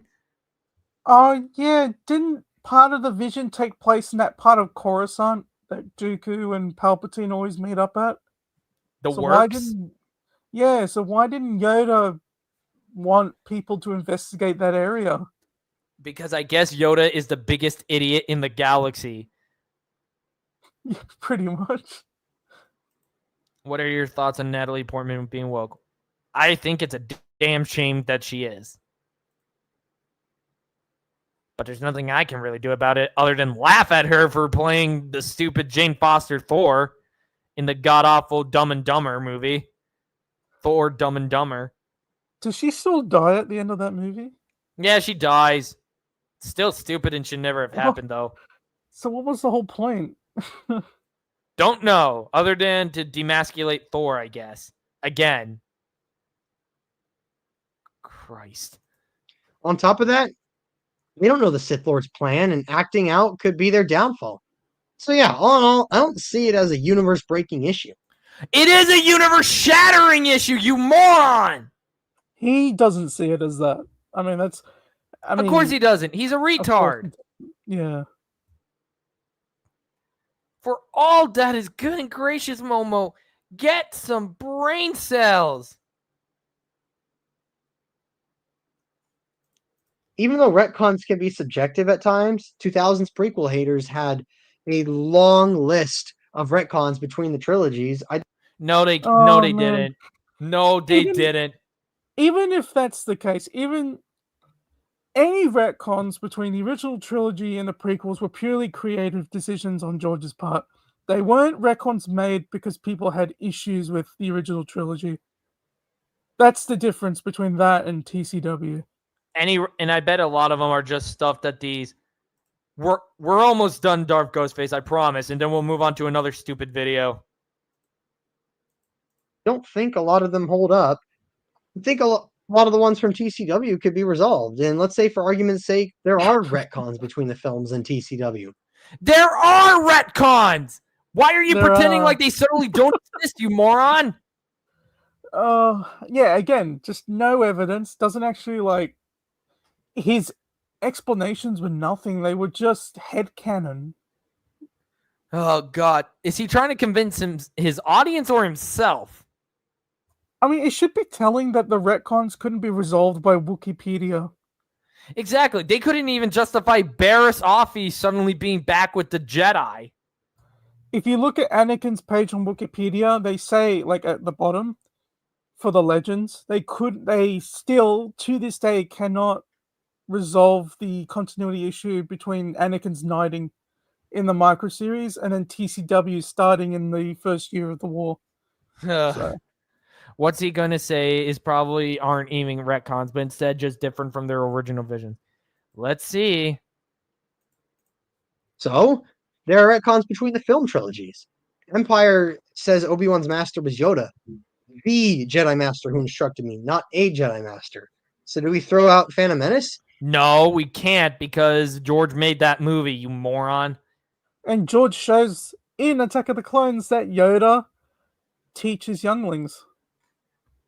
And the expanded universe expanded upon that. Here we go. Even episode 2 tried to fix it by showing Yoda teaching younglings. This was an after-the-fact fix, and one makes no mention of this. Okay. What? How is First that of all, after the just fact because the fix? Phantom Menace makes no mention of this does not mean we throw out the Phantom Menace, you idiot. How is that an after the fact fix? How? And again, the Phantom Menace was the start of a brand new trilogy. Not every question is going to be answered in the first movie of a trilogy. I mean, as you can see, like, this is his whole video. Just dunking on the expanded universe and George's films. I love how Homo even admits that his comment section is ours. When does he say that? When does he admit that? I don't really see it. No, wait, I keep forgetting it's the other video we covered. Even if episode 2 tried to fix it by showing Yoda teaching younglings, this was after the fact fix with episode 1, which makes no mention of that. And even then, it's not really stated Kenobi did train with Yoda as a young. Oh my God, that's because you have to use common sense, something that you clearly lack. Oh my God, this is garbage. Like, oh my God, this is garbage, man. Like, I think I've seen this like countless times, but it never ceases to amaze me when I see it. Momo keeps outing himself as the fake fan he is. Oh my God, EU actually. Thank you, Solar. In Jedi Apprentice, we see Yoda teaching Obi-Wan and a couple of other Jedi younglings like Brock Chan to bully. Holy crap. Momo, you just got completely owned. You don't see Disney or any of the you got owned TCWs again. do that.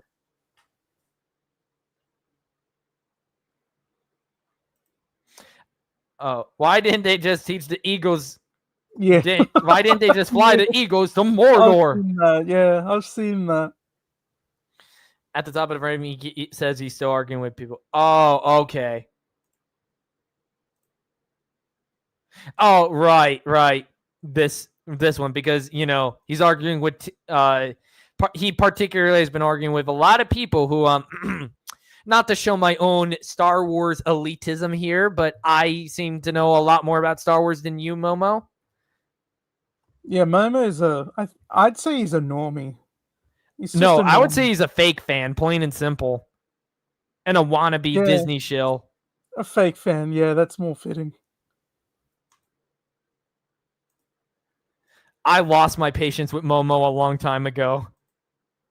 It's funny because he told Scran, that he's a fake fan for bashing on George by liking Oh, the right. He started doing that like near the end where he was trying to say that if we like the EU over TCW, then we're being disrespectful. Yeah, I remember. And he called Scran a lowlife because Scran called him a Ray lover or something. Yeah, he's trying to have a debate with me on this video. It's in the comments currently. We'll take a quick look at that right when we finish this. I'm something of a Star Wars expert myself. Darth Momo is 100% a fake Star Wars fan. This video is more proof of this. Ewan McGregor thinks anti-woke Star Wars fans are racist. He's probably paid by Disney to say that. He wants a season 2, so I'd imagine he'll say whatever he needs to. Except for in Clone Wars Season 6. Return of the Jedi established Leia knew her mother. Revenge of the Sith retcon that. Do we throw 3 out? No, we don't. That's actually a case of a goof on Lucas's part, though. Yeah, I mean, you could probably still make it work. I'd imagine a lot more than you could make the TCW retcons work. Yeah, like, we do not throw out Revenge of the Sith, Momo. These are movies, you moron. The very fact that you're implying that we should toss out The Phantom Menace and Revenge of the Sith already, showcases the kind of fan you are. A fake fan. It's all on display. Oh, Xanatos brings up a great point. Didn't this guy argue that since Qui-Gon was never mentioned in the original trilogy, by that logic, Ahsoka not being Revenge of the Sith and Anakin clearly not thinking about her is the same? Bingo! Yeah. You can turn his own logic back on him. The thing is, you can make Qui-Gon work, but you can't make Ahsoka work. That's the difference. Bingo! Episode 4 established the Republic was 1,000 generations, but Episode 2 said 1,000 years. Do we throw that out? No. Because I believe the Old Republic went for like a remodel or something at some point. I think the EU fixed. Yeah. There's different eras of the Republic. So again, it's not really a retcon. Oh my god. A New Hope established Leia as an Organa and Return of the Jedi retconned her as Luke's sister. Oh my god. That's not a retcon. That's a plot twist, you moron. Because you find out that because they say she was adopted. It's not like, they just called her a Skywalker and never addressed why there was a name change. Exactly. He clearly doesn't know how retcons work. He clearly doesn't know how plot twists work. Plot twists are not retcons. Like what? Are we going to say that Darth Vader being revealed as Luke's father is a retcon? Because it's originally stated that Vader killed Anakin Skywalker. Yeah. Man. Oh, hey Momo, George wanted Ahsoka to die in season 5. Do we throw out season 6 and 7?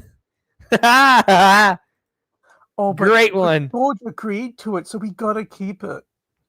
The Ruthsan reformation. Thank you, Solar. Holy shit, Momo is beyond retarded at this point. Yeah, like he needs to go to a mental asylum or something. Episode 4 established Leia as an Organa. Episode 6 retcon that with her as Luke's sister. Do we throw that out? A New Hope established Anakin and Vader were separate people, and the early Empire scripts proved this. The Vader change came later, and Empire retconned Anakin and Vader to be one and the same, leaving Return of the Jedi to try. So basically, by your logic, we have to toss out practically every single movie except for A New Hope. He doesn't know how retcons work. He just doesn't. He doesn't understand it. Like he doesn't understand how storytelling works either. Yeah, he doesn't. He's just he's doing this to make us look stupid for calling out TCW. That's all it is. But it's not working. To try to sort it out. Did we throw out Empire? A New Hope established the Jedi and Republic as ancient and long gone. The prequels revealed that it was less than 20 years. Did we throw out the whole prequel trilogy? No. Obi-Wan literally says in the Clone Wars multimedia project that there are entire star systems that haven't even heard of the Jedi, let alone the Force. But the thing is, we call like Native Americans and Australian Aboriginals as an ancient group of people, but they're still around. Exactly. So, I mean, but, like, I don't. That's pretty stupid. What's he talking about? Oh. Return of the Jedi establishes Obi-Wan takes Anakin on as his Padawan, but Phantom Menace shows he has no choice but to do it because Qui-Gon essentially. No, it doesn't. It's literally the exact same damn thing. But he does it at the end of the movie willingly. Qui-Gon doesn't make Obi-Wan do it. He asks Obi-Wan, he pleads with Obi-Wan to do it, and Obi-Wan does it out of a sense of respect for Qui-Gon. Holy so again, crap. like, how is that a retcon? Like, that makes no sense. Like, he's literally grasping at straws. He's trying to make up retcons. Exactly. They made him. Do we throw out Phantom Menace? No. Where do we draw the line? If we're allowing wiggle room for the films, we have to allow wiggle room for TCW as well. Yeah, no, we don't, because TCW was made after the fact. The movies were being made, creating the storyline. And TCW was made after all 6 films, after George finished the story, you moron. I mean, TCW is meant to expand upon the prequels, right? Exactly. It shouldn't have retcons. It's a TV show. It's not meant to have retcons. And by that point, the canon tiers were already established. You could not go against the 6 movies. Oh man, it's as you can see, like, this is his whole video. It's all this. It's just dumb. So stupid. All right, here we go. The other video that I share on the stream, and I think this might be the last one. I think we'll save the Matt Walsh Revenge of the Sith review for later. Because I'm going to try and keep these to like a 2-hour time limit now. Yeah, because I think 4 hours was the last one. That was our Spider-Man stream. George Lucas said TCW was never connected to episodes 1 through 6. It was never canon. Bingo! And it can't be canon anyway. He even says that it's more of an alternate like world, but Momo says that doesn't matter. You know, even words from George himself doesn't matter. Okay.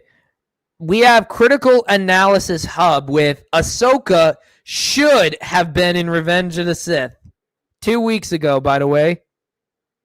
1.8 thousand views versus 6.48 thousand subs. Oof. Big oof. Ahsoka should have been in Revenge of the Sith. Okay, this is... Oh, boy. No, Darth Ghostface. I went over his reaction to people's review, to his review. Like, how people reacted to it, and he was just throwing a hissy fit the entire damn time. It reminds me of Nostalgia Critic. Do you ever watch Revenge of the Sith? And Nostalgia Critic has thrown hissy fits on Oh no, just he has crapped on the prequels quite a lot. Yeah, he actually went as far as to say that he predicted that the Phantom Menace was going to be crap. I doubt that. I would totally love to take my own swing at the Nostalgia Critic reviews at some point. I wouldn't mind doing that. Yeah, I'll put it on the list. Don't worry, when Disney remakes the original 6 after George dies, they'll add her in. Oh, Christ. I am dreading that day. Because, I mean, wouldn't George fight them if they tried to remake it now? I'd imagine he would. He would, probably, but if he dies, Disney will most likely remake the trilogy. Oh, yeah. Like, I mean, I'm expecting it, to be honest. All 6 films. I mean, I'm going to be inconsolable when George dies. Yeah, I'm not looking forward to that at all. All right, here we go. do you ever watch Revenge of the Sith and feel like something's just missing? No. If anything, I watched the movie and I'm like, This is cinema. It's just hilarious. What do you mean something's missing?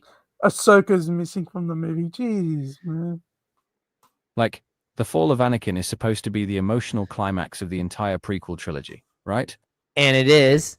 Okay, I is. don't see what your point is. So why does it feel like we skipped a chapter? We didn't. Oh god, this video is already awful. I mean, I don't know how we could have skipped a chapter. We went from episode 2 to episode 3. There's no chapter to Yeah. skip in between. Heartbreak, sure, betrayal, death, lava, all the fun stuff. But there's a very specific absence that hits way harder once you realize it. Oh, Christ. Oh yeah, that's right. They put her at Padme's funeral. Yes, that's they right, did. yeah. It was what? Yeah. Tales of the Jedi that did it? I think it was Tales of the Jedi. I'm not sure. I don't know if it was that or I'm calling Yeah, that's bullshit. just- I'm calling bullshit on that God's Games and Geekness. There was chemistry between Padme and Anakin. Hey, Jordan Star Wars, welcome to the stream. How's it going, man? It's good to see you here. It breaks canon. Yes, it does. How much do you want to bet that Ahsoka isn't even dead past Rise of Skywalker? I would bet No. all the credits. She will outlive Luke. I am calling it now. She will outlive Leia. She'll outlive Leia, Han, and Luke. She'll outlive them all. What are your thoughts on Lance Storm calling anti-Disney Star Wars fans neo-Nazis? I think that person is deranged and needs to check into a mental institute. You're so beautiful only because I'm so in love with you. Okay, I don't see how that's a lack of chemistry. Yeah, I like Padme and Anakin's relationship.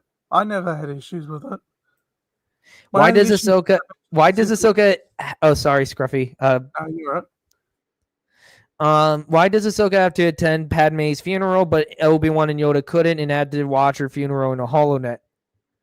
Exactly. If Ahsoka could sneak in, I mean, Where the heck was Ahsoka Tano? I mean, come on. We've spent 7 seasons watching this girl become Anakin's ride or die. They fought. no, Anakin's right or die is Padme, you moron. And no, we did not spend 7 seasons watching this. I guarantee that this guy only got into Star Wars like recently. Yeah, I wouldn't be surprised. A lot of the people that say this, they just get into it recently. Hang on. Oh, he's made crap tons of Star Wars videos. Blah blah. Oh god, I'm adding him to the list of shills I gotta cover because holy crap. He's got a video saying the Jedi and the Sith are more alike than you think. Oh my god. Emperor Palpatine was the worst emperor. Anakin had 0 game. Dude was able to nail Natalie Portman. What are you talking about? And he has one saying Darth Vader was a sassy queen in the original trilogy. What? Are these meant to be like rage bait videos? I have, yeah, this guy's going on the list. Oh yeah, and there's another video of his I want to cover where he says Star Wars needs more movies and shows. Nah, it doesn't. It's not profitable. Holy crap, this guy's going on the list, guys. Fought side by side, bled together, cracked jokes during planetary invasions, and basically survived the most brutal war the galaxy's ever seen. And No, the Yuzong War. Galaxy. No, the galaxy would end up seeing the most bloody war possible with the Yuhasian Vong War. Also, they didn't bleed together. I never saw any incident of them bleeding in that entire show. Yeah, I mean, they're not war buddies at all. I don't know what this guy's on about. He's on something, all right, and maybe I want a piece of that action. And when he's spiraling into darkness, losing his grip on everything, and casually turning into a child-murdering space warlord. Casually? What? Casually, okay. Sure thing, man. Casually. Okay, this guy's outing himself out as a prequel hater. He definitely is. He's just gone. Not a cameo, not a mention, not even a hey, remember that time I had a sister figure who shaped my... Because she was made after the fact and was never a factor George considered. He has to acknowledge that at some point in this video, right? Revenge of the Sith came out in 05. Yeah. TCW was 08. my entire emotional development. It's like if Frodo just forgot Sam existed in the last 30 minutes of Return of the King. God. Not comparable in the slightest. Yeah, how is that comparable? Oh my god. This is not... And this comes from someone who's barely made it through Lord of the Rings. Or if Iron Man snapped his finger. What? Oh, it's quite good. I think you should watch all three. I've seen like the first one is particularly. Ahsoka has no place in real Star Wars. No, she doesn't. Comparing Ahsoka to Sam is pathetic. At least Sam is an actual character. He has an actual role to play. Ahsoka's just... what are you supposed to call her? Like, I call her unnecessary. Yeah. And I call her rage-inducing. A living mistake. Seasons. Yeah. And no one remembered Spider-Man. That's the level of emotional vacuum we're talking about here. Wait, what? What? You mentioned my boy Spidey. I am rewinding. If Frodo just forgot Sam existed in the last 30 minutes of Return of the King. Or if Iron Man snapped his fingers and no one remembered Spider-Man. That's the level of emotional vacuum. What? How the hell does that make any sense in the slightest? Did you mix up Endgame with No Way Home? Like, what? None of the comparisons he's making actually make sense. No, they don't. We're talking about here. First ad of the stream, chat. First ad of the stream. I'm actually surprised we didn't get... because Momo's not even monetized. Despite if there's any children watching in the chat, please... Damn it, I got to be faster on that. I don't know if children actually would watch my channel, though. Anakin's fall is treated like a purely Jedi Council problem. When the real... Because it basically is. I mean, Anakin's problem is mainly with the Jedi and especially the Council. Yeah, I mean, they show that in the film. It's not like, like what's his point? Real heartbreak, the real loss was the one person who actually understood him. And let's not pretend it. The one person who actually understood him was Padme. Yeah, I mean, is he trying to say they were lovers or something? What's he talking about? Oh god, oh god, oh god, oh god, oh god, oh god. Stare away from there. Stare away from there. Yeah, no, don't worry. That's all I'll say. But Padme was the only one. She said that Anakin still had good in him on her deathbed. Oh, but apparently she didn't know him as much as Ahsoka did. Apparently. Didn't matter. Because Ahsoka walking away from the Jedi wasn't just a plot twist. It was the moment Anakin lost faith in everything. No, it wasn't. Of course. So it all goes back to the same thing TCW fans always try to say. Ahsoka was the reason why Star Wars happens. And on top of that, I don't get it. If Anakin loses faith in the Order, why doesn't he just leave like Ahsoka does? Yeah, I know. They don't talk about that one though. They never address that. Like if he loses complete faith, if that's what essentially makes him snap and leave the Jedi Order, then why doesn't he just leave himself? Wouldn't Palpatine have used that as his opportunity to manipulate Anakin? Exactly. You'd think he'd mention Ahsoka. Children shouldn't be allowed on the internet in general. It's not a safe place for kids. Yeah, that is a bit of a problem that the internet is like that. It was the crack in the dam before the flood. And yet Revenge of the Sith plays it like Palpatine whispered dark side 3 times, and Anakin folded like a lawn chair.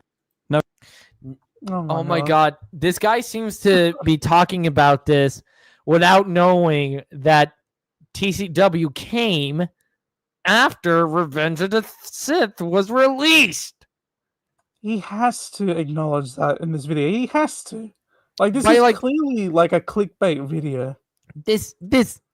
But it's screw it. Ahsoka founded the Jedi Order. He lost faith in the Jedi when his mom died. His experience in the war combined with Palpatine's manipulation only made things worse. Exactly. Well, that clearly went over this guy's head. I bet this guy watched Darth Queer's video. Unfortunately. No hesitation, no inner turmoil, just bam welcome to Mustafar. Population pain. That's what makes this whole thing so frustrating and kind of fascinating. No, Because it doesn't.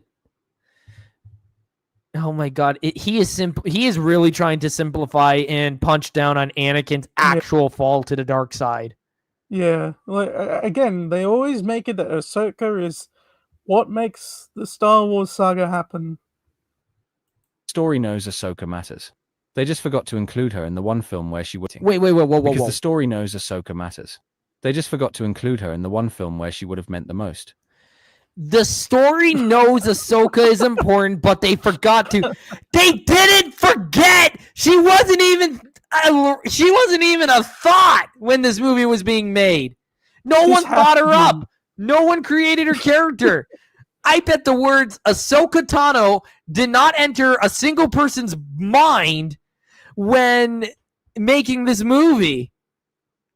What the Christ are you on about? What the crap are you on about? I think honestly, this is meant to be a rage bait video. It probably is. It has to be. I mean, if this channel is supposed to be a rage bait channel, well, at least I get to crap all over him. Maybe I don't know. If he doesn't mention that TCW was made after episode 3, then I don't know if it is a rage bait channel. Ugh.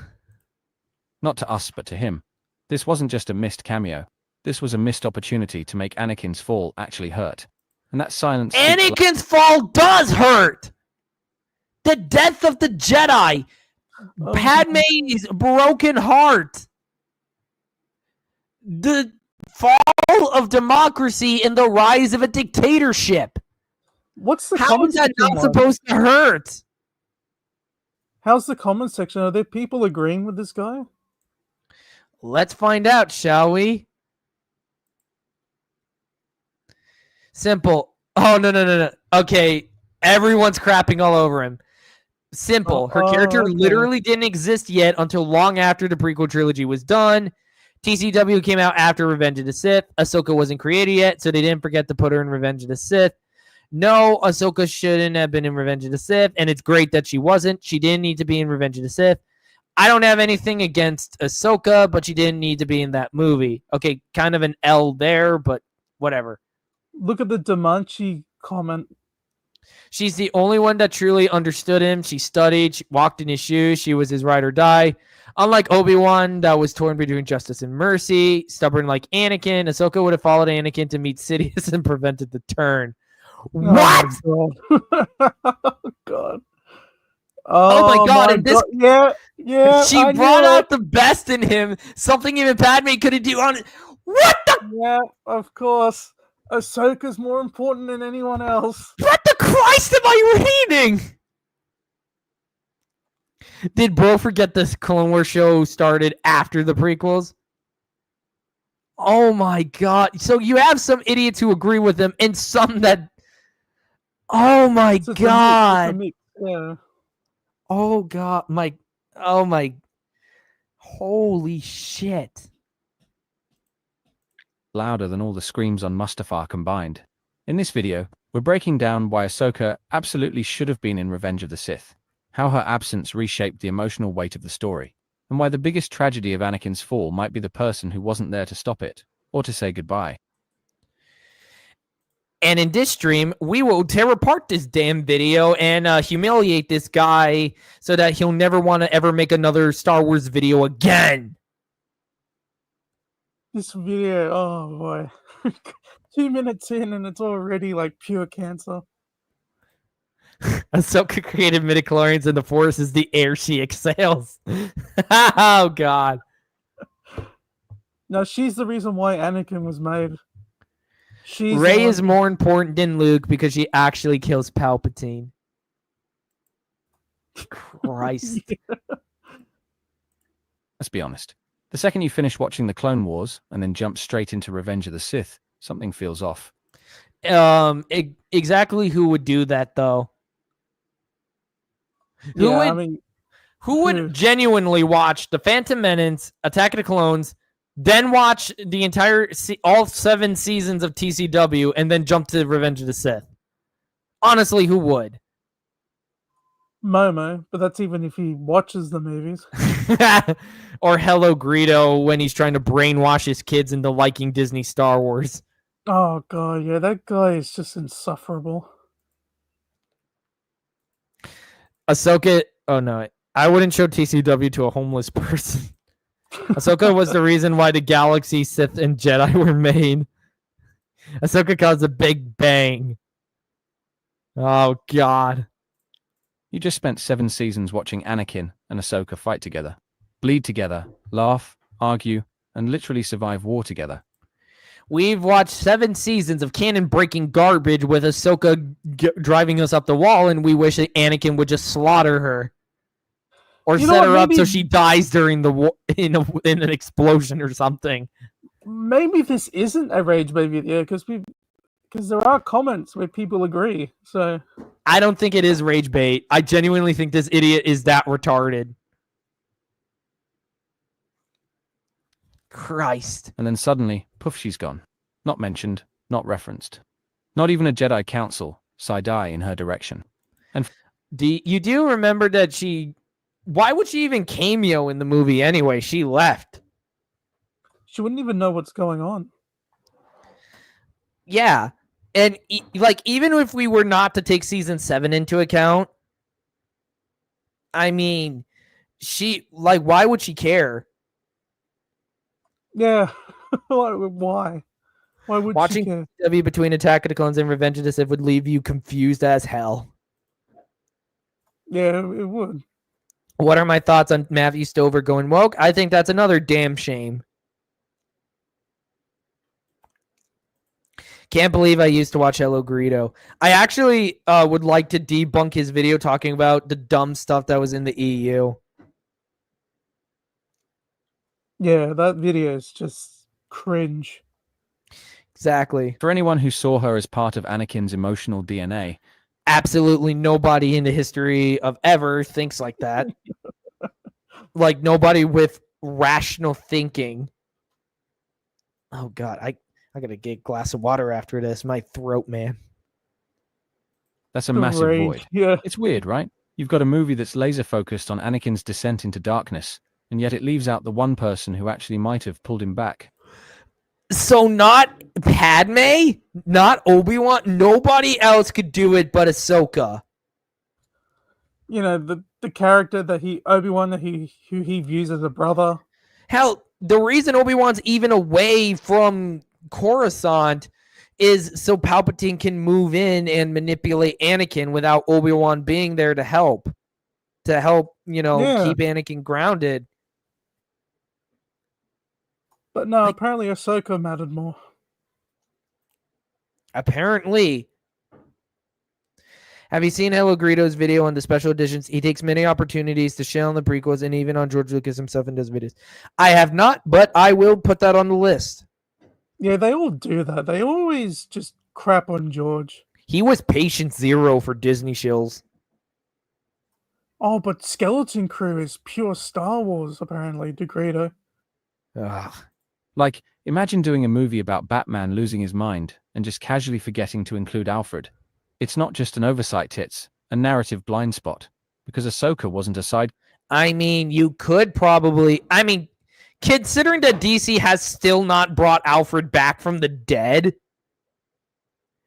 I mean, Oh wow, is he dead in this new the new continuity? yeah, he's been dead ever since DC Rebirth, ever since the Tom King run, because Bane snapped his neck because Damian Wayne, like an idiot, tried to sneak into Gotham City, even though Bane was my God. holding Alfred hostage. It's always he- Bane though, that kills Alfred. What? There's been a few times where Bane's killed Alfred. Oh yeah, I think there's another story where Batman loses his shit and kills all his criminals because they kill Alfred or something. I know in Arkham Origins, I don't know if he killed Alfred, but Batman does resuscitate him or something. He brings him back. Well, yeah, Bane. Bane leaves Alfred to die, but leaves him with just enough life so Batman can say goodbye. Yeah, then that makes sense. Yeah. God, I love Bane. He's one of my favorite villains. How did Bob Kane know to include Alfred in early Detective Comics? I don't even know if that was Bob Kane. Chances are that was Bill Finger. Kick. She was the person who grounded Anakin when no one else could. Padme and Obi-Wan! God. Oh my God. What the crap? Why is Ahsoka suddenly the most important character in his story? It's because of Dave Filoni and what he's been doing with her in the Disney canon. Oh my God. And the timing makes it even more confusing. Season 7 of The Clone Wars actually overlaps with Revenge of the Sith. She's alive. She's active. Yeah, and it's stupid as all hell. The reason it's confusing is because Filoni is a freaking retard who can't tell a story worth shit. Nah. He and Ian Flynn from Sonic the Hedgehog might as well be brothers because they both wear cowboy hats, love to ruin continuity and characterizations, and they both can't tell good stories. They might be cousins, you never know. Oh God, they might be. She's literally fighting her own war, while Anakin is spiraling into madness on Coruscant. Oh yeah, fighting her own war. Yeah, with clone troopers that the Republic give her because the Republic is stupid. Did they even... I can't even remember if they explained why they needed her instead of someone else to go to the I war. honestly do not know. I don't think so. They were so close on the same battlefield, in the same tragedy, but in two totally separate lanes. And all that tension, all that heartbreak, is just off-screen. It's off screen because it never happened, you dumbass. I mean, it baffles me that somehow Darth Maul didn't kill Ahsoka. Hell, I don't even know why Maul would be afraid of Sidious. You'd think that he would be an absolute, he would absolutely support Palpatine. Yeah, I don't know why. All of a sudden, Maul fears Palpatine. I don't get it.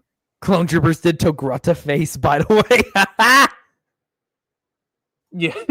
that God, I pretty will never cool. get over how crappy those helmets are. I mean, that's like doing blackface, so, I mean... Ooh! Well, TCW tends to forget that there are other Jedi besides Anakin, Obi-Wan, and Ahsoka. Apparently...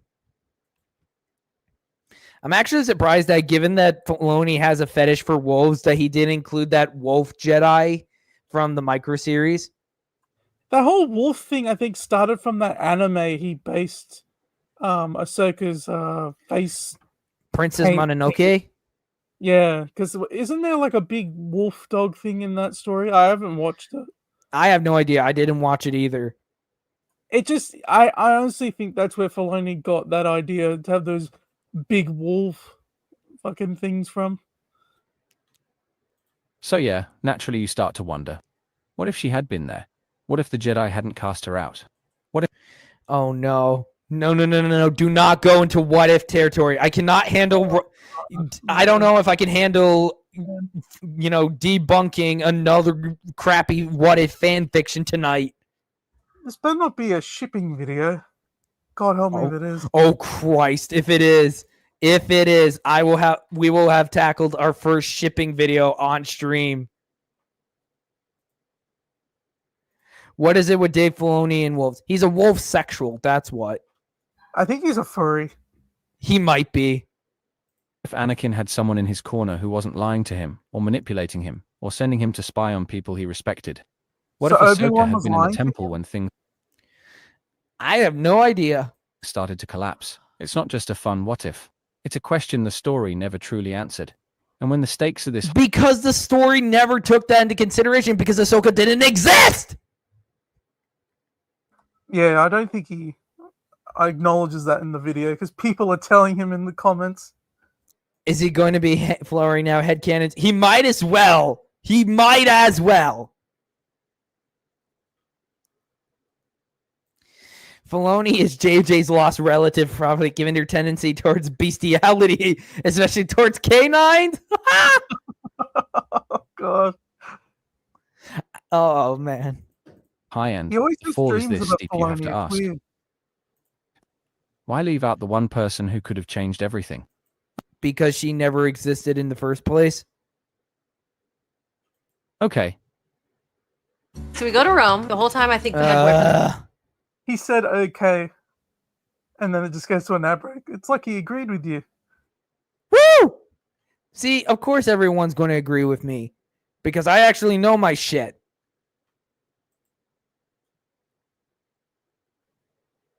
Of course, that doesn't get me views, unfortunately, or subscriptions more than these idiots. I think he's using ChatGPT. He might be. He keeps repeating himself. Well, if he keeps repeating himself, I'm going to end up repeating myself. leaving Ahsoka out of Revenge of the Sith was more than a plot gap. It was a gut punch. Not just No, it wasn't. Dude, I'm willing to bet that he didn't even look at the release dates for for any of this. Yeah, I think he's a new fan. I don't think he even knows the dates for when the films came out. Oh, Christ. to fans, but to the story itself. Because for a film that's supposed to show Anakin's fall, it completely skips over the person who symbolized his Oh my God, it's repeating again. Yeah, it's definitely ChatGPT. You don't get ChatGPT to write your scripts for you. I literally remembered. This is. Well, Brandon, the problem is you have enough integrity not to like it, clickbait. Oh man, yeah, I have too much integrity. There's no way I would ever be like these shills. I ended up training ChatGPT to becoming a real Star Wars fan as it completely dismissed TCW and Disney. That is actually pretty cool. That's Solar. pretty cool, yeah. Now, if that infects ChatGPT as a whole, and then you have a TCW fan trying to make it say it's canon, that I've actually had arguments with idiots, and those idiots will ask ChatGPT who wins, and they try to use that as a validation that they won. Like what? I mean, that reminds me, I don't know if you've heard about the, what's that YouTuber's name? Mama Max. Yeah, Mama Max, and how he used ChatGPT as a legal source. Oh my God. Whoa. If he actually was a lawyer, he should have totally had his license revoked for that. This guy was a big YouTuber, like, I think 2 million subscribers, and he was referring for ChatGPT for legal advice. Oh, he should have had his license ripped away. humanity. And instead, it gives us politics, prophecies, and power plays. Okay. What's wrong with politics, prophecies, and power plays? What? Are you saying that we'd rather get rid of everything that makes the prequels to have Ahsoka? Like what, man? Do you have a hard-on for Ahsoka? Do you want her to be in these movies that badly? Dude, put it back in your pants. He wants that empty, like, philosophy that Filoni has. You know, you say things that make you sound philosophical, but really doesn't. Like in that episode where Hayden returns. Oh, God. No actual personal loss. Think about it. Anakin loses Padme. Sure. Padme. Yeah, this That's has to be the AI. Yeah. There's no. I have never seen a single person mispronounce Padme's name. Yeah. Most of that comes late in the story, after he's already knee-deep in betrayal and love-induced rage. Obi-Wan's disapproval hurts, but their relationship was always built on tension and conflicting philosophies. Ahsoka, though, she was different. She was the one who trusted him implicitly. Obi-Wan trusts Anakin too. He's just repeating the same thing over and over again. Like he has not brought any new information, no new points or anything. I'm about ready to just, stop sharing and just maybe play a quick trailer or some crap in order to, because I don't want to waste any more time. I want to go downstairs and play more Red Dead Redemption. Come on. The one he let his guard down with. The one he... I don't know. I think he would let his guard down around his actual wife. And he does. He does that a lot. Exactly. Oh my God. Different how? Being a girl? A blue-orange alien? I don't know. How is Ahsoka different? She isn't anything. She's just nothing.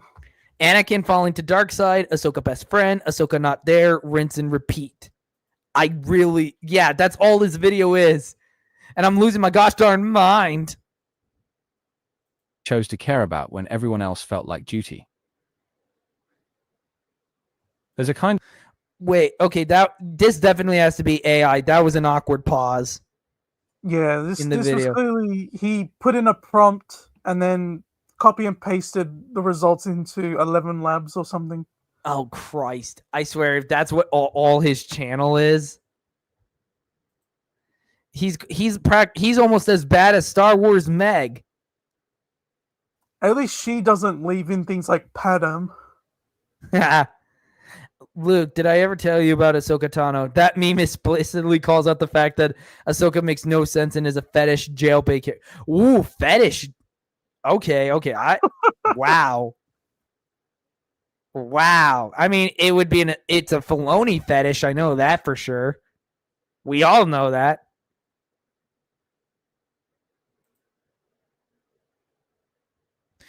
When did Obi-Wan ever know that Anakin and Padme were married? I thought he only figured that out, in Revenge of the Sith. Oh, but in TCW, Rex knows.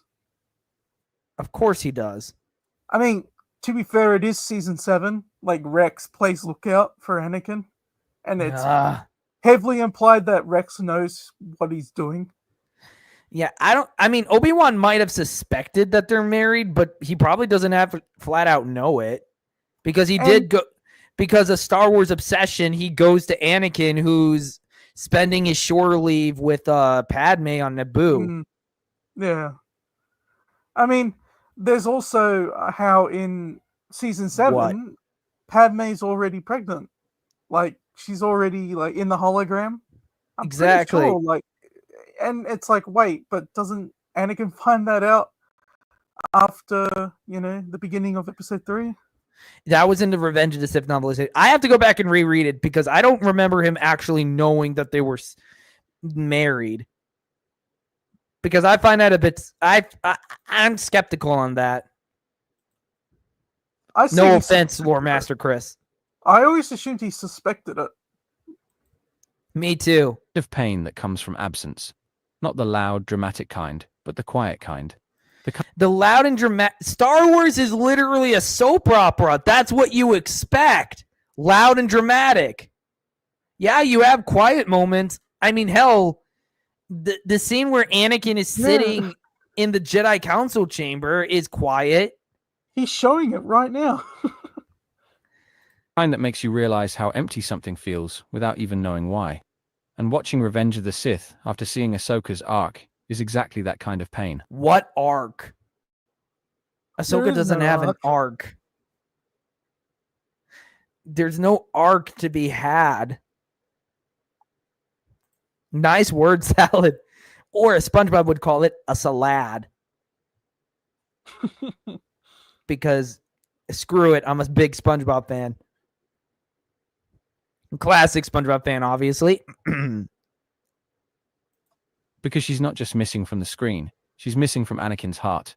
And we've Missing from Anakin's. What are you on about? What is he Missing trying to say? Missing from Anakin's heart. Almost as if she never existed. I mean, to be fair, if she was missing from his heart, then Anakin is super based for finally being rid of that bratty kid that ran roughshod all over him in the show. It's almost like he realized how much of a pathetic Padawan she was, so he just decided to forget about her completely. Yeah, and he's like, and everyone. I'm just going to imagine that the Jedi just all agree that Ahsoka was crap, so they decide never to mention her again. Yeah. Her arc of becoming more awesome than she already was. Typical hero's journey. Oh, right. I forgot. She doesn't follow a hero's journey. It's a hero's journey. He is definitely an Anakin Ahsoka shipper. Yeah, he's got to be. This language is very, very, very sus. I mean, it makes sense why he wouldn't use his real voice. He doesn't want to be identified. Definitely an Ahsoka sexual. Missing from Anakin's heart? What does he mean by that? I really do not want to know. Oh, man, I wish I had some Chris Hansen clips on me right now. No shipping. No shipping between characters, especially one that is underage, at least. Christ. feel that hole, even if the movie never acknowledges it. Ahsoka was family to him. She was the sister. No, she wasn't. And no, she wasn't a sister. No. I don't even know what the hell she is to him. No, I don't No, know. I know what she is to him. Nothing, because she doesn't exist. Absolutely nothing. I swear, if this video does the whole Ahsoka is missing crap one more time, I am going to scream. Like, actually scream. I'd expect the apprentice he never wanted, but couldn't live without. The only person who saw through the Jedi rhetoric and into who Anakin really was. And the tragedy is, she would have followed Why him. is he showing Rogue One? I don't know.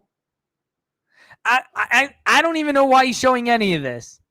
And Ahsoka would have followed him. Obi-Wan followed him. Padme followed him. Oh, They tried to pull him back from the light. Are you implying that Ahsoka would have just joined Anakin in the dark side? so what? He doesn't mention what would Ahsoka do had Anakin tried to kill Mace Windu or stop Mace Windu. He hasn't mentioned that. I really do. Blindly, but with loyalty. She would have fought for him to come back before it was too late. And when Oh, guess who did that? Padme Amidala! Yeah. I mean, it goes without saying, honestly. Like, oh, this video. If you ship an underage character with an adult character, you belong in a mental asylum. That's what the Disney shows are. They like to ship characters in their own stupid head. At least when I ship characters, I try to think of it from a narrative perspective rather than just a personal, selfish one. Oh, God. I remember there's a whole wiki for that. Oh, yeah, I know. I think my friend Kawil gave me a whole list of, like, Ahsoka ships. Several minors are missing from this guy's heart. Oh, no. Even shipping Anakin and Obi-Wan is better than shipping Anakin and Ahsoka because it's hilarious. Actually, I find that really gross. Anakin is 22 in Revenge of the Sith. Ahsoka was 17. That's child grape! Yeah, pretty much. Like, oh, God. It's just like Spock's foster sister in Star Trek Discovery that was never mentioned in the original series. Oh, wow. Shippers are a cancer to all fandoms. Yeah, to an extent they are. he turned, it would have broken her in a way the film never shows. Instead, If film never shows because she's not in it, because she doesn't exist. Rebels shows it, I think, doesn't it? Isn't Rebels the first time she realizes Anakin fell to the dark side? Exactly. When she cuts his mask. and sees his eye underneath. We get glimpses of her grief through other media. Her reaction to Order 66 in the Clone Wars finale. Her face when she sees the clone troopers she buried, painted in her colors. Once she Her helps silence kill. in Rebels when she confronts Vader and whispers, I'm surprised he's not actually showing these scenes on screen. Yeah, there's barely any effort was put into this video. I ship characters, but only when they actually have that kind of chemistry. Yeah, same here. I won't leave you. Not this time. That pain is real. But Oh, in that's Revenge of the Rebels. Sith, There we you get go. none of it. Why did he randomly just show credits? Yeah, this video is it was just made in like a few minutes. No effort. Hi, hey, Mecha G75. You came like near the tail end of the stream, and oh boy, have you picked a great time to join back. And what makes it sadder is that she didn't even get a chance to try. She wasn't there to plead with him, to challenge him, to see. Because you didn't exist! Ah! Someone should make a what's it, a montage or something of you saying that whenever this video comes up. Yeah, somebody. Actually, no, somebody should totally just clip me screaming Ahsoka doesn't exist and use that in any, like, whenever it's like, oh, Ahsoka this, Ahsoka that. Yeah, that'd be pretty good. Just a soundbite or something. Somebody clip me. It's on my bucket list. The fear in his eyes as he fell deeper into Palpatine's trap. We never saw her ask, "Why are you doing this?" In what context would she, like, why? Like, explain to me, Yeah, I where know. in the movie would she ever have time to do this? And even when she does have the chance in the quote unquote Disney canon, she never does it. She never asks. She never tries.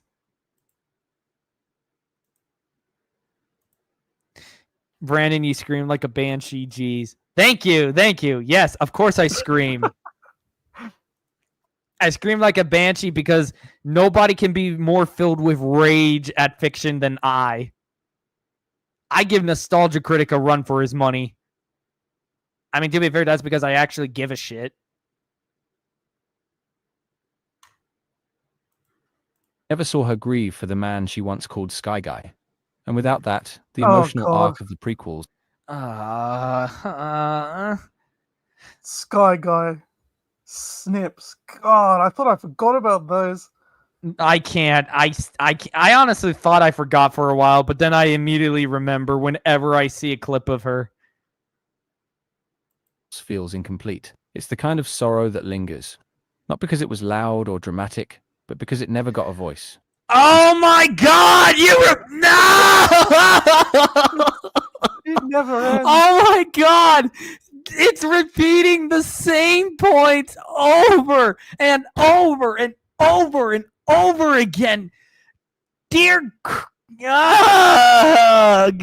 If you're gonna use ChatGPT to write your script, at least read over it so it's not doing this. Ugh. Sometimes, the most heartbreaking thing isn't what you lose. It's what you never even got to say goodbye to.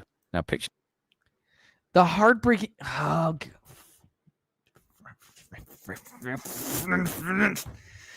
I'm about ready to lose. I'm at a loss for words. I can't even think of a proper swear word to describe this. Please, we just end this madness. No, I've got like a few minutes left. Come on. this. An extra Senjus one set in a quiet hallway or war room. Ahsoka returns to talk to Anakin, not as a Jedi, but as his friend. She senses his unease. He tries to hide it, like always, but she knows him too well. She warns him, pleads with him to trust her over the council, and he almost does. You can feel the moment hanging there, on the edge of redemption. Oh my God, it's literally headcanon. Oh, thank God, ad break. At least this part has something new to say, not just recycled crap. Just turn it off. We're missing nothing important. I can't take this retarded video anymore. What do you think, Scruffy? Should I just end it? Honestly, I don't think we'd be missing out on anything if you Yeah, I think I'm calling it. All right, chat. The pain is over. The pain is over. Star Wars is the fan base that critically needs gatekeeping the most that I know of. Yeah, I would say second up is Spider-Man specifically. Ugh. All right. We're going to wrap up the stream. Scruffy, any parting thoughts on the videos we just covered? well, Ahsoka doesn't exist. That's how I'll end it. You make angry video game nerds rant look like a child tantrum. Your rage is legendary. I mean, I hope maybe one day I'll be known for my legendary screams into the void. You could do like a channel like his, but just with Star Wars and Spider-Man.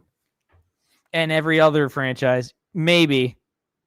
Anyway, I would say that once again, these are people who clearly like Ahsoka a bit too much, and they clearly want Ahsoka to be in Star Wars so badly that they're willing to break the movies for it. It's so sad to see. It is. And that's why gatekeeping is a necessity. Which is why we all should do our part to make sure that Star Wars, as real Star Wars, continues to live and thrive. We all need to do our part. So until next time, make sure to like, subscribe, share the stream, and I'll see you all next week. Have a good one, guys. And always remember to be awesome. Goodbye.